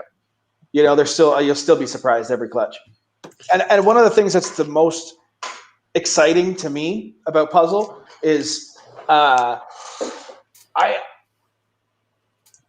it's one of those genes that we don't know what to expect. And Jhun, I'm sure you can speak on this. Like it's one of those things that you just like, you put these snakes together and you're kind of like, we have no clue what it's going to do. And that to me is that excitement. Whereas like in clown, I have an idea because it's been worked fairly heavily. I have some sort of idea as to what I'm looking for. In puzzle, I'm kind of like, let's see what happens. We roll the dice, boys. You know? Right. We Half don't the know. time we're sending pics back and forth. We're like, is that it? Like that's insane if that is, right? Exactly, yeah. Like your like the one Mike got, that pastel, was that did it go to Mike, the pastel yellow belly puzzle? Oh yes. I think that thing was friggin' insane. Like what the hell is that? We thought that was Puzzle Clown at first. Yeah. Now we know it's not. Yeah. It's just that was just a puzzle. That's like, definitely a head clown though. Shit. Oh, it's a clown. Yeah. But stuff like that, it's like, what the hell? Like one gene changed a pastel puzzle that much. And same thing when I showed my even the het red one. Like I showed a pastel puzzle and one gene, het red, just striped the whole thing out. There's so much to do. And for the guys watching that are just like sort of really getting started, if you look across the industry, the guys that are very successful do what they want to do. They make what they want to do, and they market what they like. And this is and here's what I like, and this is why I think you should like it. And if you like it, great. I have some available. Those people, super successful people, the ones that chase, like if you're looking at, look, there's nothing wrong with chasing a combo. If you want to make a Pompeii, absolutely, by all means, that's what your goal is, make a Pompeii. They're amazing snakes. But don't look at the Pompeii and be like, okay, I have to pivot my whole collection to go to that, because by the time you start getting there, there's another one, and you're like, oh shit, gotta go this way, and you're always chasing, and you're never innovating, you know. And the guys who have that big time success, like how many people told Ozzy Orange Dreams, dude, that's a normal, forget about that? How many times did he hear that? Hundreds. And he's like, yeah, okay, for you it is, but I'm gonna do something with this. And now it's an absolute staple across the industry. So Yeah. don't let other people say like, oh, I don't like this gene. I'm not a huge Pied fan, but does that stop people from working with Pied? I hope not. You know? Yeah, there's something for everybody, for sure. Right. If we were all making the same shit, this would be really boring really quick. Yeah. Before I forget, Will, you have to make Cypress Mojave Hypo Puzzle. Okay, I can do that. All right. He probably already making it this year. No, not this year. But That's all you want? I can make it soon. Jeez. That'd be sick. Like, what's the morph each of you got that you're most proud of that you think represents you? Like, people see that snake, they're like, oh yeah, did you see that one that Will made? Did you see the one that Khalil made? For me, that people go to, and you think that people are getting into it because you made it. I think the Desert Ghost puzzle for me would be the one. I kind of get a little smile when I see people pairing puzzle and Desert Ghost. I'm like, yeah, you're welcome. You know? Yeah. Shouldn't have sold those females. God damn it. Yeah. How about you, Chris? Which one is your like animal? I'm not. I shouldn't say I'm not. We're not far enough along that I think we really have a foothold to say that. The one thing that we've produced a lot of, that a lot of people have told me I ignited their love for, and it's a very common gene, so don't think that I'm saying that I'm the reason that it's a big thing or anything. But a lot of people have told me that because of the stuff we've made, they're really liking leopard stuff. Our 2020 season was super leopard heavy, and we got very lucky that we made a lot of beautiful leopard stuff. And unfortunately, I'm not in a position to be like, oh, the triple this, that, and the other thing. We just haven't made it yet. No, when I think of you, I think of the leopard special. That thing's cool. Yeah, it's beautiful. Yeah. I love that animal. Unfortunately, I didn't make it, but I love Golden it. Pied for me, man. The Golden Pied stuff. That That's thing's to me, pretty cool. bro. It's insane. The thing is, I don't like to talk about it because I hate talking about it when I don't really know it. I've had it for years, but I need to get more answers. But for me, it's probably the Super GHI Clown. Yeah. So that thing. And then Lilo, for me, there's one guy on the chat that bought an animal just to hit that. Yeah. When I think of Khalil, it's going to be, for just my perspective, it's Blackhead. Yep. Yeah. Khalil's the reason I know about the Sentinel stuff. Yeah. Yeah, I mean, right now I think Blackhead is. First of all, I'm obsessed with that gene. I think that's what shows. Like that's what people see that actually really generally like that gene. I'm trying to work it in specific ways that will keep that dark satin blacks and the nice contrast on them and not ruin it, because there are some combos that do take away from Blackhead. Blackhead really I find takes away from pastel.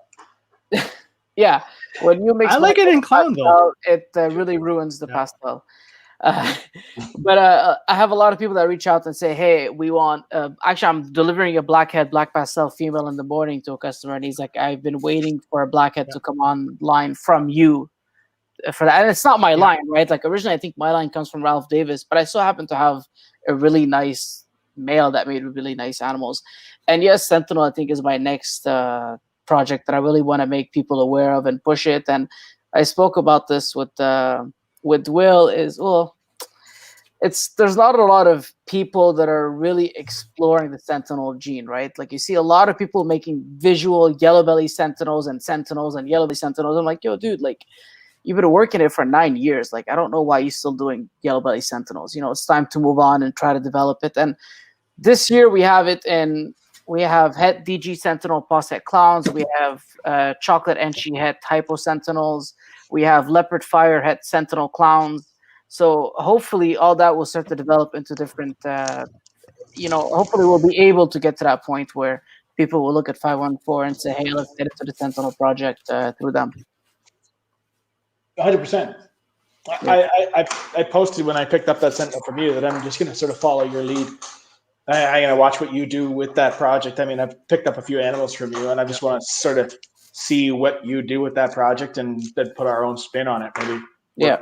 Different angle, you know? That way we talk obviously a lot, so I sort of know what you're doing. Yeah, Stuff that I want that you won't give me. Like, frankly, Khalil, if Ozzy came to you for a freaking black pastel blackhead, yeah. you're doing something right, man. Ozzy had to get me drunk to make that deal. Drunk in Mexico. We're in Tinley, and it was the first night that we get in the lobby. We're going out for just for drinks, and then he's like, and there was like 5 cars, and he's like, "I'm riding with you. We got to talk." And then he got me drunk. I didn't drive back. He got me drunk at the club, and then he's like, "Let's make a deal. Let me get that female off of you." So I think you texted me the night that he did that to you.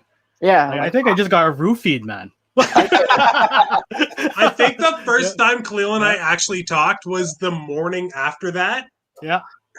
And he was like, dude, that trip, that Tinley trip, I got some people, I'm not going to say names on here just for the reputation, gave me stuff that you know was fun for that weekend. that's good enough. That's enough info.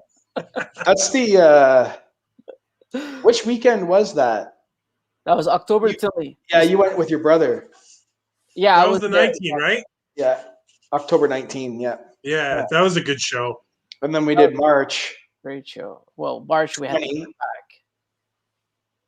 No, we did. Did we? Yeah, No, March. you didn't. You went for March. It didn't happen. Yeah, but I thought we had done 2 Tinleys prior to that. No. Just No, we did October Tinley. That's when we all flew down, and then November in Mexico, and then March we drove down. Me, you, and your dad drove down, and then we got there. They're like, "Yeah, it's closed," and we drove back. March 19 is when I got stuck in Chicago. Yeah, And that's when all your animals got sucked down there, right? No, that was March 20. Oh, sorry. Yes. Sorry. Yes. March 19, I flew to Chicago, and then I was flying Fluing. back. Yeah, flying back. I'm fluing. And I sat in the terminal until like 3 a.m. They boarded us on the plane, and they took us off the plane.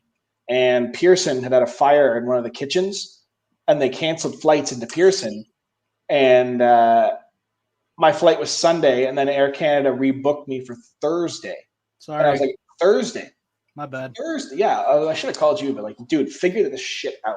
You I was should've, trying man. to. I remember when that fire happened. Yeah, I was trying to rent a car to drive home. I was calling all the Canadians that were at Tinley, and I was like, "Yo, can you just get me like to the border? I'll have someone pick me up." They were already all gone, so I managed to get the flight for Tuesday morning. I bitched at Air Canada enough, and they changed it. So I had a day in Chicago. I went to the Aquarium and just hung out really. But yeah, we did the CITES. Ooh, yeah, I want that. It was on screen for like 2 seconds. Will's like, I want that one. Black-eyed clown. Dude, I think black-eyed clown has a ton of potential. It does. Oh, He's for in shed sure. right It's unreal. He's gonna shed later on today, but there you go. Look at that thing, guys. Jesus. Bro. Look at the neck stripe. Yeah, Freaking man. cool. All right. Spot nose and like yellow belly fire and that. Yeah. Yeah, so much to do. Okay, guys. So we're closing in on 3 hours. So there's one last topic I wanted to touch on. Uh-oh. And Will's Come on. either going to laugh or he's going to be very upset. Who? Chocolate versus Wookie, Will. Oh, bro, no contest. Oh, no, I know. I'm bringing it up because of our discussions about it. Oh, you're talking shit. Yeah. We can talk about that. So we can let's talk do about that. this in person. Okay. Live on YouTube. I have no problem saying problem that that I was a fucking dick. Yeah, okay. I agree. But no, I legit want to know where everybody stands. Obviously, Will, I know your opinion on it. I've told you my opinion on it. I really hope it's not the same, but I'm not the person to make that judgment. I don't work with either gene. So I don't know if either Jhun or Khalil works with. I think Khalil, you have chocolate stuff, right? Yeah, chocolate stuff. Jhun, do you? I just got some super chocolates. Yeah. Do you? Okay. Oh, that's fuck. I just seen your video. God damn it. I've got both. So I want to know first and foremost where all three of you stand. I personally know Will's stance, obviously, but I'd like it in this YouTube video, and then I'd like to discuss kind of the miscommunication that happened between myself and Will after that. So, Will, do you want to start it off? Because I think you'd have the What most happened between you two? information. Well, get into it. So basically, I see. You hurt his feelings. You know you can't go there, bro. No, it's not. I hurt my feelings. We want to talk. We already talked it out. Don't worry. That's why I'm bringing it up now. Gene, no problem. I don't give a shit. Grown men can argue over colors on a snake all day long. But when you talk about someone's integrity, that's a different story. Mm-hmm. But basically, with Wookiee and chocolate, I've seen enough combos now to say that Wookiee. I mean, they're obviously related. There is no denial there. But that's like saying that, you think mahogany is different than stranger. Yeah. I mean, it's true. It's the exact same comparison. Now, with Wookiee, what I'm noticing is it's throwing a lot more high white into the sides, whereas chocolate combos I don't find do that. Wookiee's giving a bit of a gradient. The super Wookiee is different enough from a super chocolate. Now we've only seen two of them, so do we really know? One of the things that I can say about Wookiee and chocolate is, I mean, I've hatched a pile of chocolates, and a lot of chocolates, when you look at them in your hand, you're like, ooh, is that a chocolate? Like, Khalil, you had some issues identifying some chocolate stuff this year. But when you hatch a Wookiee, it's like a no-brainer. Like, you're just like, in the egg, you're like, that's Wookiee for sure. It's just dark. It's got, and is it a chocolate? Very, very possible. But I mean, we'll know a lot more this year. I'd like to put a lot more comparisons together. We'll see. Yeah. I mean, after seeing the Wookiee stuff, I want to drop all my chocolate stuff and switch over to Wookiee.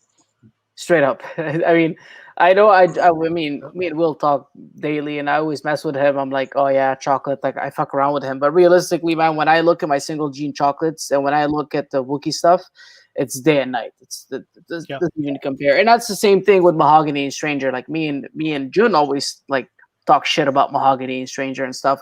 But some Stranger shit is bad fucking ass, man. You're like, fuck, this is nice. Yeah. So, yeah. Like probably last year, I really wanted to get into Wookiee. I was gonna grab some off of Will, but I was hesitant. I wasn't sure if it was the same as chocolate or not. But now seeing more, I'm on the same boat. Like, I think what we're seeing is the same interaction. I said it in my video as well. I think it's the same interaction we're seeing with Cinnamon and Black Pastel. Yeah. If we bring ourselves back to when those launched back then, and somebody released pictures of each of their supers, everybody would be like, oh shit, they're the same thing, right? They're both black supers. Yeah. So now we're seeing a super chocolate, we're seeing a super Wookiee. They're very similar. Oh, like, it's just genetic variants because the super Wookiee is just more reduced. So how can you call that a different gene? Frankly, though, like when I look at them now, look at even the chocolate clown and then the Wookiee clown. Put them side by side. Right? Chocolate clown is nice, soft, and whatever. But you look at the Wookiee clown, freaking looks like something in the Cypress complex. It's insane, right? Completely different. So I personally feel that they are different. They're going to be allelic. 100% will be allelic, and the super is going to look like a super chocolate. It's going to look the same thing, maybe more reduced. They'll be allelic, but it's the same thing. One's going to be more premium. Khalil said he wants to drop all chocolates and go to Wookiee. I'm kidding, by the way. Same thing. No, shit. I'm just saying. People would rather work with Black Pastel over Cinnamon. Yes. Same reason. One's more premium than the other. One makes better combos. Yeah, one's nicer overall. Same thing with Mahogany Stranger. We're going to see the exact same thing. They're going to make a super this year, and it's going to look like a freaking super Mahogany. It'll be a Suma. Yeah, absolutely it will, but it doesn't prove shit. Yeah. It doesn't prove shit. I'm the same argument as that. One's just... Well, it proves it's same allele, but yeah. Same allele, different animal. It doesn't prove that it's same gene. Sorry, that's what I meant. Yeah. Okay. So it's going to be, one's going to be preferred more than the other. So you pick Stranger, you pick Wookiee, you're on the right track because your future animals are going to be the black pastel and the Pompeii versions of what you want to make, right? Yeah. So Right. And to that same point, that if Stranger and Mahogany prove allelic, and that doesn't prove shit, that No. Wookiee and Chocolate proving allelic also doesn't prove shit. Yep. Yeah. it doesn't. I could give you, there's tons of allelic combos that just because something is allelic does not mean that it's the same thing. Yellow Belly and Asphalt are allelic, and no one's saying they're the same gene. Nope. Yeah. Right? But saying that, going back with the Yellow Belly complex, when we breed those supers now that look like super chocolates or Sumas, am I going to be confident enough to pick out the chocolates from the Wookiees in that clutch? I'm not sure. Right. Same thing with Stranger Mahogany, though. If the Stranger Mahogany ends up looking like a Super Mahogany, will you be able to pick a low expression Stranger out from a high expression Mahogany? Yep. You don't know. Yep. Maybe, Right. hopefully. No way to know for sure. Yeah. But the reason I wanted to bring this up is when the day, I'm pretty sure it was the same day that the JKR video was posted. Mm-hmm. Will actually made a post and compared a chocolate in his collection versus a Wookiee in his collection. And I know now Will was being completely genuine and just saying, hey, guys, this is what I see. It's not the same. The topic had been being discussed in our personal Reptile War Discord. And while, the conversation was ongoing, I was just saying, and, I take full responsibility for this, and I've told Will this privately, but I'll put it out publicly too, that if someone was trying to make a point that two animals or two genes were different, they would very likely take two examples that look similar or don't look similar depending on the point they're trying to prove. Right? So, in Will's post, he's obviously trying to say that they're different. And I want to just preface this by saying, I want them to be different. I hope they're different, and I believe they're different personally. But this was just an opinion that I posted in the Discord, just saying, hey, this is what I think might be happening here. And it probably wasn't the best thing to say. I did not reach out to Will to ask him first and foremost, but basically my idea was, hey, listen, a real dark chocolate, or you know what I mean? I think exactly what I said to Will was, you have to have chocolates in your collection that look more like that Wookiee that you posted than the one that actually was posted. And I can't remember your exact response, Will, but you said a certain line of chocolate? There is a better line of chocolate. It's the Garcia line of chocolate. Thank you. That's what it was. Yep. But basically you said, listen, you haven't worked with this gene. 100% correct. I have not. And you've obviously worked with both. You've made both. And you're saying, hey, these are prime examples of both animals. So sure. I've made enough Wookiee stuff to really have a valid opinion on this stuff. I've made some, I've seen pastel Mojave chocolates, right? And I think we can all agree that a pastel Mojave chocolate should look like a pastel Mojave Phantom. And I have made Wookiee pastel Phantoms. And this is the Wookiee pastel Phantom, which looks to me, and again, you'll see the white gradient that I'm talking about, looks nothing like a pastel chocolate Mojave or Phantom. Mm-hmm. Jesus. Mm-hmm. And that's what I'm talking about. I'm seeing this stuff time and time and time again. Now, are they related? More than likely. Who thinks Will should give me a Wookiee? All right, I got you. But yeah, I just think that they're different enough. We'll see this year. Who knows? And I stand behind what I told you when we were discussing this after the fact. I don't want them to be the same. I fucking hate Star Wars. I fucking hate it. I don't want them to be the same because I want to keep shitting on Wookiee purely based on the name. Sure. But I was very much in the wrong for suggesting that you handpicked animals to compare. Damn, you said that? The shade. I did. Unreal, This is what started this whole thing. I was like, I don't understand. Like, what's happening? What are they talking about? Yeah, no. So basically, and I didn't say Will particularly did it on purpose. My exact message was somebody trying to prove that point would likely do that. And I stood behind it.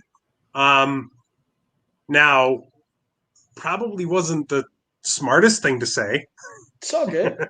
I was high as fuck, but everybody says shit, it's all good. No, but the big problem was I opened my mouth without being properly introduced and schooled on each morph individually.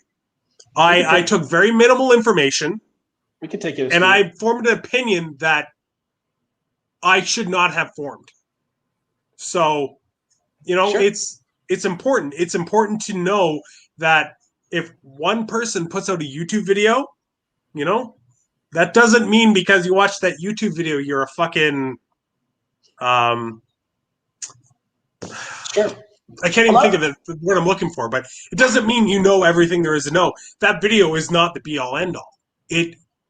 If one person says something, it does not mean that that's how things are. A lot of people sort of think that I have like this super financial investment into Wookiee. And that's why I'm like, no, it's not the same. And that's not the case at all, because at the end of the day, the Wookiee stuff that I'm gearing up to make, it would not matter whether it was chocolate or clown, they'd be worth the same. Like when we start to get into like hurricane, red stripe, yellow belly, Wookiee, Enchi clown, or chocolate clown, it's such a high valued animal anyway that you could interchange Wookiee and chocolate and it wouldn't affect the price, I don't think at all. Maybe very slightly. But what's a red stripe, hurricane, yellow belly, Wookiee clown worth versus the same combo in chocolate? And that's the stuff I'm after. I don't. If they end up being the same, but again, how do we prove they are? How do we prove they're not? I genuinely do not believe they are, though. Like, I just want to say that straight up. I don't. But basically, the entire conversation started just because I insinuated that Will might be manipulating a picture to make it seem like for my benefit, right? Exactly. And I wasn't trying to say that because you have a financial investment in one versus the other or anything like that. Mine was more an overarching statement, just saying if anybody had an investment in any project, they'd likely lean towards the animal that they're trying to prove is different, which we unfortunately have seen in this hobby quite often. And sure. I wasn't necessarily calling your integrity into question. I was more so just saying it as a hobby as a whole. But it's I felt like I had to reach out and be like, look, bro. Oh, absolutely, dude. I was I felt like a bag of shit. But I'm just saying, like, hey man, if anyone ever wants to question something, call me. There's no sense in us working against each other, especially like at the end of the day, guys. We're talking about like realistically, if you like back out from what we're actually doing, and you're like, if someone on the street was like, no, that dark snake's the same as this one, people be like, these guys are fucking like, what's wrong with them? And we need to. I think as an industry should have each other's backs rather than try and, and that's just, I just think that like, look, But, you know, Billy and I always thought, I think he's insane. The Enhancer Desert Ghost. I think they're the same shit. But at the same time, like, I'm not going to, you know, I will say that I believe that they are the same gene. I think they are different lines of the same gene. And that is likely what Wookiee and Chocolate are. They are likely different lines of chocolate. One's a Garcia line. It's a different line. There's different lines of Blackhead. There's different lines of Hypo. There's different lines of Axanthic, different lines of Lavender Albino.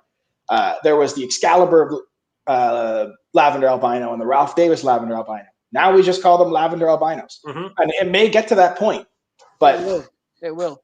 I think it will too. I think the faster that you pivot your mentality towards choosing the best looking animal and not like, you know, some people go out and buy like this, like, I don't know, super orange dream clown. And it's like, you look at it, you're like, this looks like a piece of shit. No offense. They're all pretty. I love them all. But, you know, you buy that one and you're like, it doesn't represent the genes correctly in that snake, right? And I think you have to look towards, okay, they might be the same, but this is a much better version of it. This looks way nicer than this one, you know? And again, absolutely.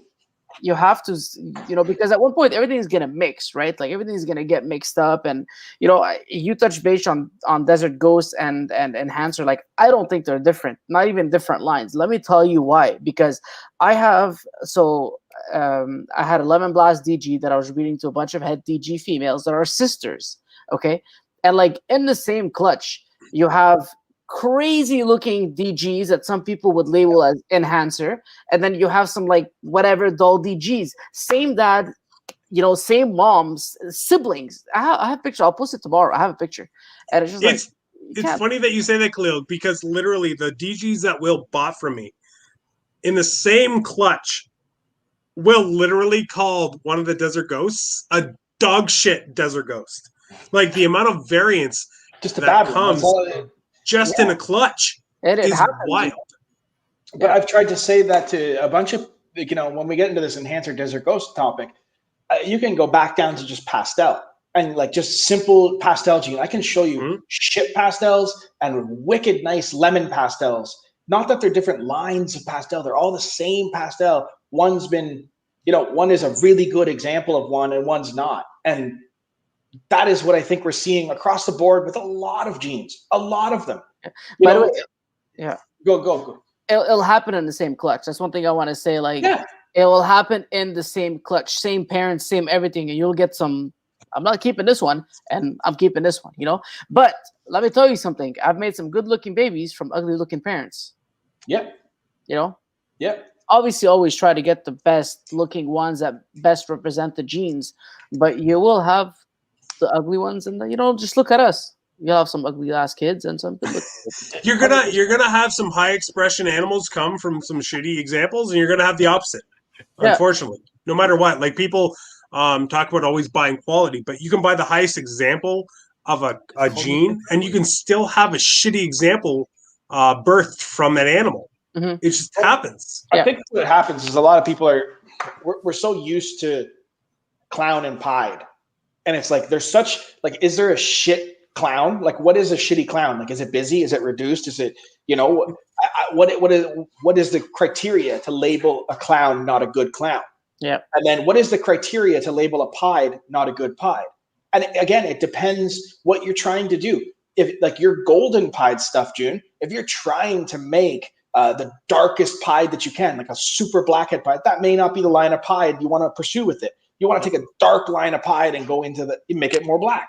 So what is quality in a gene? Like what do we perceive quality as? It's such a vague statement. Oh, this is a really quality animal. Yeah. I mean, quality what? Quality eater? It sheds really well. It breeds really well. Like what's your criteria for quality? Quality is what people are looking for at the time in that specific animal. That's what quality is. As a market, we kind of dictate what is going to be, you know, what we sort of set the criteria, sort of like in the show dog world. We have a set, this is what we all agree on is a good example of a poodle, right? And this is not a good example of a poodle. We have that, but man, so my big thing with the Desert Ghost Enhancer is that if I take a pied out of the wild, right? Which is what they did with Enhancer. They imported a female. if I take a pied out of the wild, or what looks like a pied, and I breed it to a pied, and I make pieds, how can I sit there and say it's not a pied? I just don't know. This animal's a low quality pied versus this high quality pied. Like, it's just variance. Yeah. So anyway, I'm not even going to touch base on that. You work with whatever you want to work with. Again, it's a bunch of men. It's a bunch of adults arguing about. It's a bunch of adults arguing about colors and patterns on a snake, man. Like, better than stamps. Yeah. Yeah. Oh my God. I didn't even know that went down between you two, to be honest. Yeah. Well, I mean, we didn't make a big thing about it. Me and Will talked right after we, figured it out. But good. Honestly, I felt bad since. Like, I don't want to call anybody's integrity in question, especially a guy like Will. Like, Will's helped me out countless times since him and I have started talking. So I didn't want it to seem like I was saying, oh, Will's doing something shady. Like, that's not what I was trying to say. But I realized after the fact that's exactly how it came across. And I didn't mean for that to come across that way, but unfortunately disagreements happen. And honestly, I should have reached out to Will first and been like, dude, is that an accurate, comparison? And I should have asked somebody that actually has the animals that are being compared before forming an opinion. That was all my bad. So no, it's not a bad. It's all good. Yeah, no, it is what it is. But frankly, like Will kind of touching it as well, the whole industry and as a whole has evolved from where it's been 10 years ago when Will and I started. Right? It's not the same. It's not back then. What you guys went through was an everyday occurrence with every yeah. Oh yeah. Yeah. All the like time. at a Reptile Expo, there's probably fights outside every freaking show. Yeah. It was brutal. So And it's so call each other. Call each other. yeah, it's completely different now. Hey. It's people. I don't talk on the phone. I find a lot of people in the industry are afraid to call someone. Like if I have an issue with somebody, like I don't need to air my dirty laundry publicly. I'm just gonna call them, be like, hey, bro, like things can get strewn, whatever the fucking word is, jumbled through text. Right? When someone reads a text message, you can't understand someone's tone, you can't understand someone's intention, you can't understand any of that stuff. So I would rather just pick up the phone and be like, hey man, is there a problem? And if they're like, yeah, you know what, fuck you, then I'm like, dude, what's the issue? But most of the time you're like, no, there's not an issue. I was just wondering, is this right? Is this wrong? And then you just have a conversation. Yeah. I'm not gonna hate anybody because they think that polka dot snake's better than that striped one. Like, oh, okay, cool. Well, that's true. Yeah. It's just communicate. Like social media in general is freaking dangerous. It can be very dangerous to be. Every part of it is not just our industry, but just society in general. Like social media can be so destructive. It's brutal, man. Terrible. People just need to learn to fucking communicate. I was not a fan. I blocked Khalil for like how long? Khalil, did I block you for? 3 years? 2 years? Yeah, that was mean. You should do it again. Yeah. I think honestly, I think back, he was just a freaking joke, and I was having a bad day. I'm like, fuck this clown. I blocked him for like 3 years. You know why you? I didn't know anything about this. This is amazing. Yeah. Is because you had your friend Kyle talk shit about me to you, and you had an impression about me before you talked to me at all. No. So right away, as soon as I joked, I think it was a me and Kyle versus a you bar both thing. Yeah, that's what I'm saying. Is like I never spoke to you. I think because Kyle probably, I don't know. These are just dream teams that you guys are talking again, about. Kyle's one of those old school guys from 10 years ago that was fighting. He was one of the guys that set up the CRBE and ran that. So he used to run it at the old buildings and whatever. So the back at the hotels. So he's that old school that he implanted that mentality into my head and poisoned me with it. So But some of these old guys that I see them like, oh, this guy is probably gonna go on his YouTube and like whatever. Dude, why are you looking on someone that has YouTube? It's a freaking marketing platform. What? Like, I don't understand. Like, oh, you're making fun of somebody for marketing their own company. Like, get over yourself. Move. Like, we're in 2020, like 2021. Actually, fuck. But like, I have a huge issue with like old school guys that dig on people that have YouTubes, and I feel like it's a huge like niche part of the hobby. These older guys are just like, oh, they have YouTube. Like, the hobby's evolving as quickly as these combos are coming out. The hobby's evolving, and it's part of the hobby now. It is. I mean, evolve or die. I was not a huge fan of what transpired over the last couple of weeks in the hobby, to be honest with you. Yeah. Oh God. I agree. The guy made him. It was a very insensitive and very stupid thing to say, 100%, and he knows that. But what the industry did, I think, was embarrassing. Yep. It's embarrassing. It's a little bit silly. I get the reaction. Yeah, me too. I understand. The people who should be upset have a right to be upset, but like, I don't know, man. I was embarrassed to be part of the industry. It's kind of hard to talk about because even saying anything about it is almost condemning yourself. But at the same time, like, I feel like there's a lot of people out there that could have had a couple extra drinks one night, or could have just had a bad day. Dude, and could have posted the same thing. I'm not defending what he said. No, I'm not defending either, but I'm just saying, like, not even I could very easily see somebody that isn't the person we're talking about, posting something very similar. Yeah. And I don't know, man. It's just been a rough couple of weeks. I just think it was a little outrageous, the reaction that it got. I think. Yeah. Look, the guy, he fucked up. He knows he fucked up. He knows that there's consequences to this. But like receiving like death threats and people saying like, we're going to find your address and burn your house. Like, what? That's fucking brutal. I didn't know that. That's brutal. Yeah, man. You should let his business speak for itself. If people are upset with him, let it show with how they support him. Exactly. There's no dude, you're never going to agree with all the people in the world, okay? Exactly. If someone is doing something against your will. Look, tomorrow Will or you or Jhun talk shit about me like, oh, fuck this guy in Quebec, it snowed and he can't have a season or whatever it is. Dude, your words are not going to change anything about my situation, right? Like, people in Texas, I'm from Texas, right?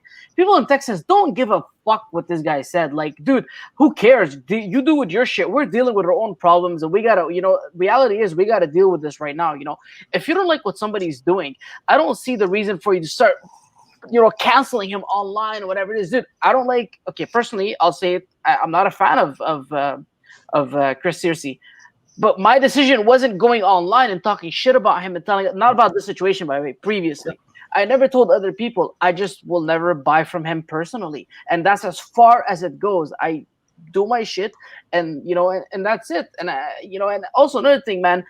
Toxic people shouldn't be giving shit to other toxic people. Like, fucking get in line with your shit, right? Like, don't talk shit about other people behind closed lines, and we know it. And then go and some people had nothing to do with these conversations, and they're like blasting him and shit. Like, dude, go walk your dog. I just think that the industry put more negative attention towards something that, at the end of the day, one person's opinion or one person's drunk text. The more attention went to that than attention has gone to anything in the industry that I've ever seen. Like, why don't no one ever channels that same energy towards something positive ever? And that's where we should be putting it. Right. Like, where, if all that energy had gone towards supporting USARC, supporting the relief fund, do you have any idea how much more money could have been raised? How many more people could have been helped? Yeah. It's ridiculous. Or just that same sort of energy into like reptile education to people who don't want you keeping your snakes. So like, or just that same energy towards your kids or your family, or you're just wow. I don't know, man. I get being upset about it. I do. I totally understand. I don't vibe with that. So there's no reason for every person and their mother to take to the YouTube or Facebook or whatever and just rip somebody apart. you are allowed to be upset about what anybody says about anything if you choose. But you don't have to act on it. You can just be upset and choose not to follow them, support them. Do whatever. We all do it every day. We unfollow people for saying stupid shit. We block people. You know what I mean? Like, that's how this social media age is. Yeah. Cancel society is the worst, man. Yeah. And I mean, he knows he fucked up. He made a mistake. Absolutely, a very insensitive and very stupid thing to say. 100%. And it was just, I just don't see the need to flush the guy down the toilet. He's gonna deal with his own shit now. Like if nobody had posted that, people would have seen it and been like, you know what, fuck this guy. If that's the way that they choose to feel. So yeah, anyway, he will see the consequences through his business. He will see the consequences through his follows and his subscribes and whatever else. Like beyond that, what can you do? Just crucifying somebody. All you're doing is basically creating this negative idol for everybody to shit on. Well, pretty much. And man, like I look at how are all the newish people in the industry sitting there going like, this could be me one day. Like, holy what the fuck is happening? No, legit. That episode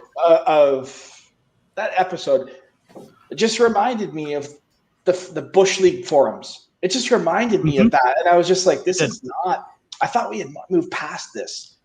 Like we should be lifting each other up, not putting each other down. So I called Chris. I was like, "Dude, why would you post that? There's people losing their collections," and he genuinely just was stupid. Like I've told him like 100 times, "Dude, you're an idiot." Like that's a stupid thing to say, but. I'm not going to spend my time pushing him down. I want to spend my time helping Khalil, helping other guys better their collections, better their shit. Let's make this place fucking better, not worse. Spend your time caring for your own fucking snakes and building other people up. That's it, man. That's it. Except maybe not Khalil, not anymore. All right, guys, we've actually gone fucking 3.5 hours already. I have no fucking idea how. But I don't want to keep you guys any longer. I feel like we probably could go forever. But you know what? We've maintained a great viewer count this entire time. So I think this is something we should probably reschedule for, a few months down the line. This has been phenomenal. Sure. We should probably wrap this up. I'm going to say, let's go another 5 minutes. If anybody has any questions from the chat, whatever, we can jump on them, but I just don't want to keep you guys going till 1 in the morning. So it's probably a good place to start winding down. So, man, this has been phenomenal, though. This has been it's been good, awesome. It was really funny because I had Jhun on last week, and I know you both were in the chat at some point, but we just mentioned briefly the idea of getting the four of us on together. And I got harassed. all weekend last weekend. Like, you have to make it happen. You have to do it. So I bugged this guy beside me and asked him if he'd be willing to pull double duty 2 weeks in a row. And he said yes. So, I'm just glad we could make it happen. This has been fun as fuck, guys. I'm a what? I'm a player? You're a player. You're legit. Yeah. Can you send me that T-shirt? Not that one, but one of them. No, send him that one. Autograph it. I'll frame it, put it on the wall. I gotta make more. All right. I'll trade you a hat for that T-shirt. Hey, finally. There you go. I can't fit a hat. No, Eric, that is the best profile picture ever. It is great. That's a good one. Oh shit. This good movie. That's a good movie. A very good movie. Yeah, man. So all the time. Maybe this weekend, well, if you're around, I'll swing by and grab a shirt off you on our way back. So I'll message you. When are you? I don't have any shirts, by the way. I was gonna say he don't make shirts. You don't have shirts? No, I put everything through Herper merch. Oh shit. Okay, we're leaving tomorrow at like 10 in the morning, and then we're coming back, I think, like noonish. on Sunday. Like we're leaving Michelle's, so Okay. I'll message you at some point. We can figure something out. Okay. Tomorrow's pretty slammed, but possibly Sunday. Yeah. Yeah. No, we'll figure it out. But everybody's just going off in the chat saying this has been phenomenal. So we will definitely have to schedule this again. Thank you guys all so much. This has been awesome. Thank you. It's been good time. This has been amazing. I've been wanting to get Khalil and Will on for a while now, and the fact that the first time they can be on this channel is this round table of sorts has been great. But we've already been talking to Khalil about getting an episode on just for him, and then Will and I will obviously have to talk after this. But this has been great, guys. Thank you all so much. Sweet. You're welcome. Have a good night, guys. Thanks for tuning in. All right, guys. That was great. Thank you, everybody that tuned in. Thank you, everybody that was share, sub. Yeah. And for the record, unblocking Khalil was the best day of my life. You're blocking me? No, unblocking you was the best day of my life. Oh, okay. Yay. Homies, bro. Sometimes I just block them for like a couple hours. Yeah, you do that. Wow. You reject my calls. My calls go direct to the voice. I know. Wow. I know that happens. All right, we're gonna shut this down, guys. June left. All right, I'm out, boys. Have a good night. Thanks Bye. so much, guys. See you later. Yeah. Bye.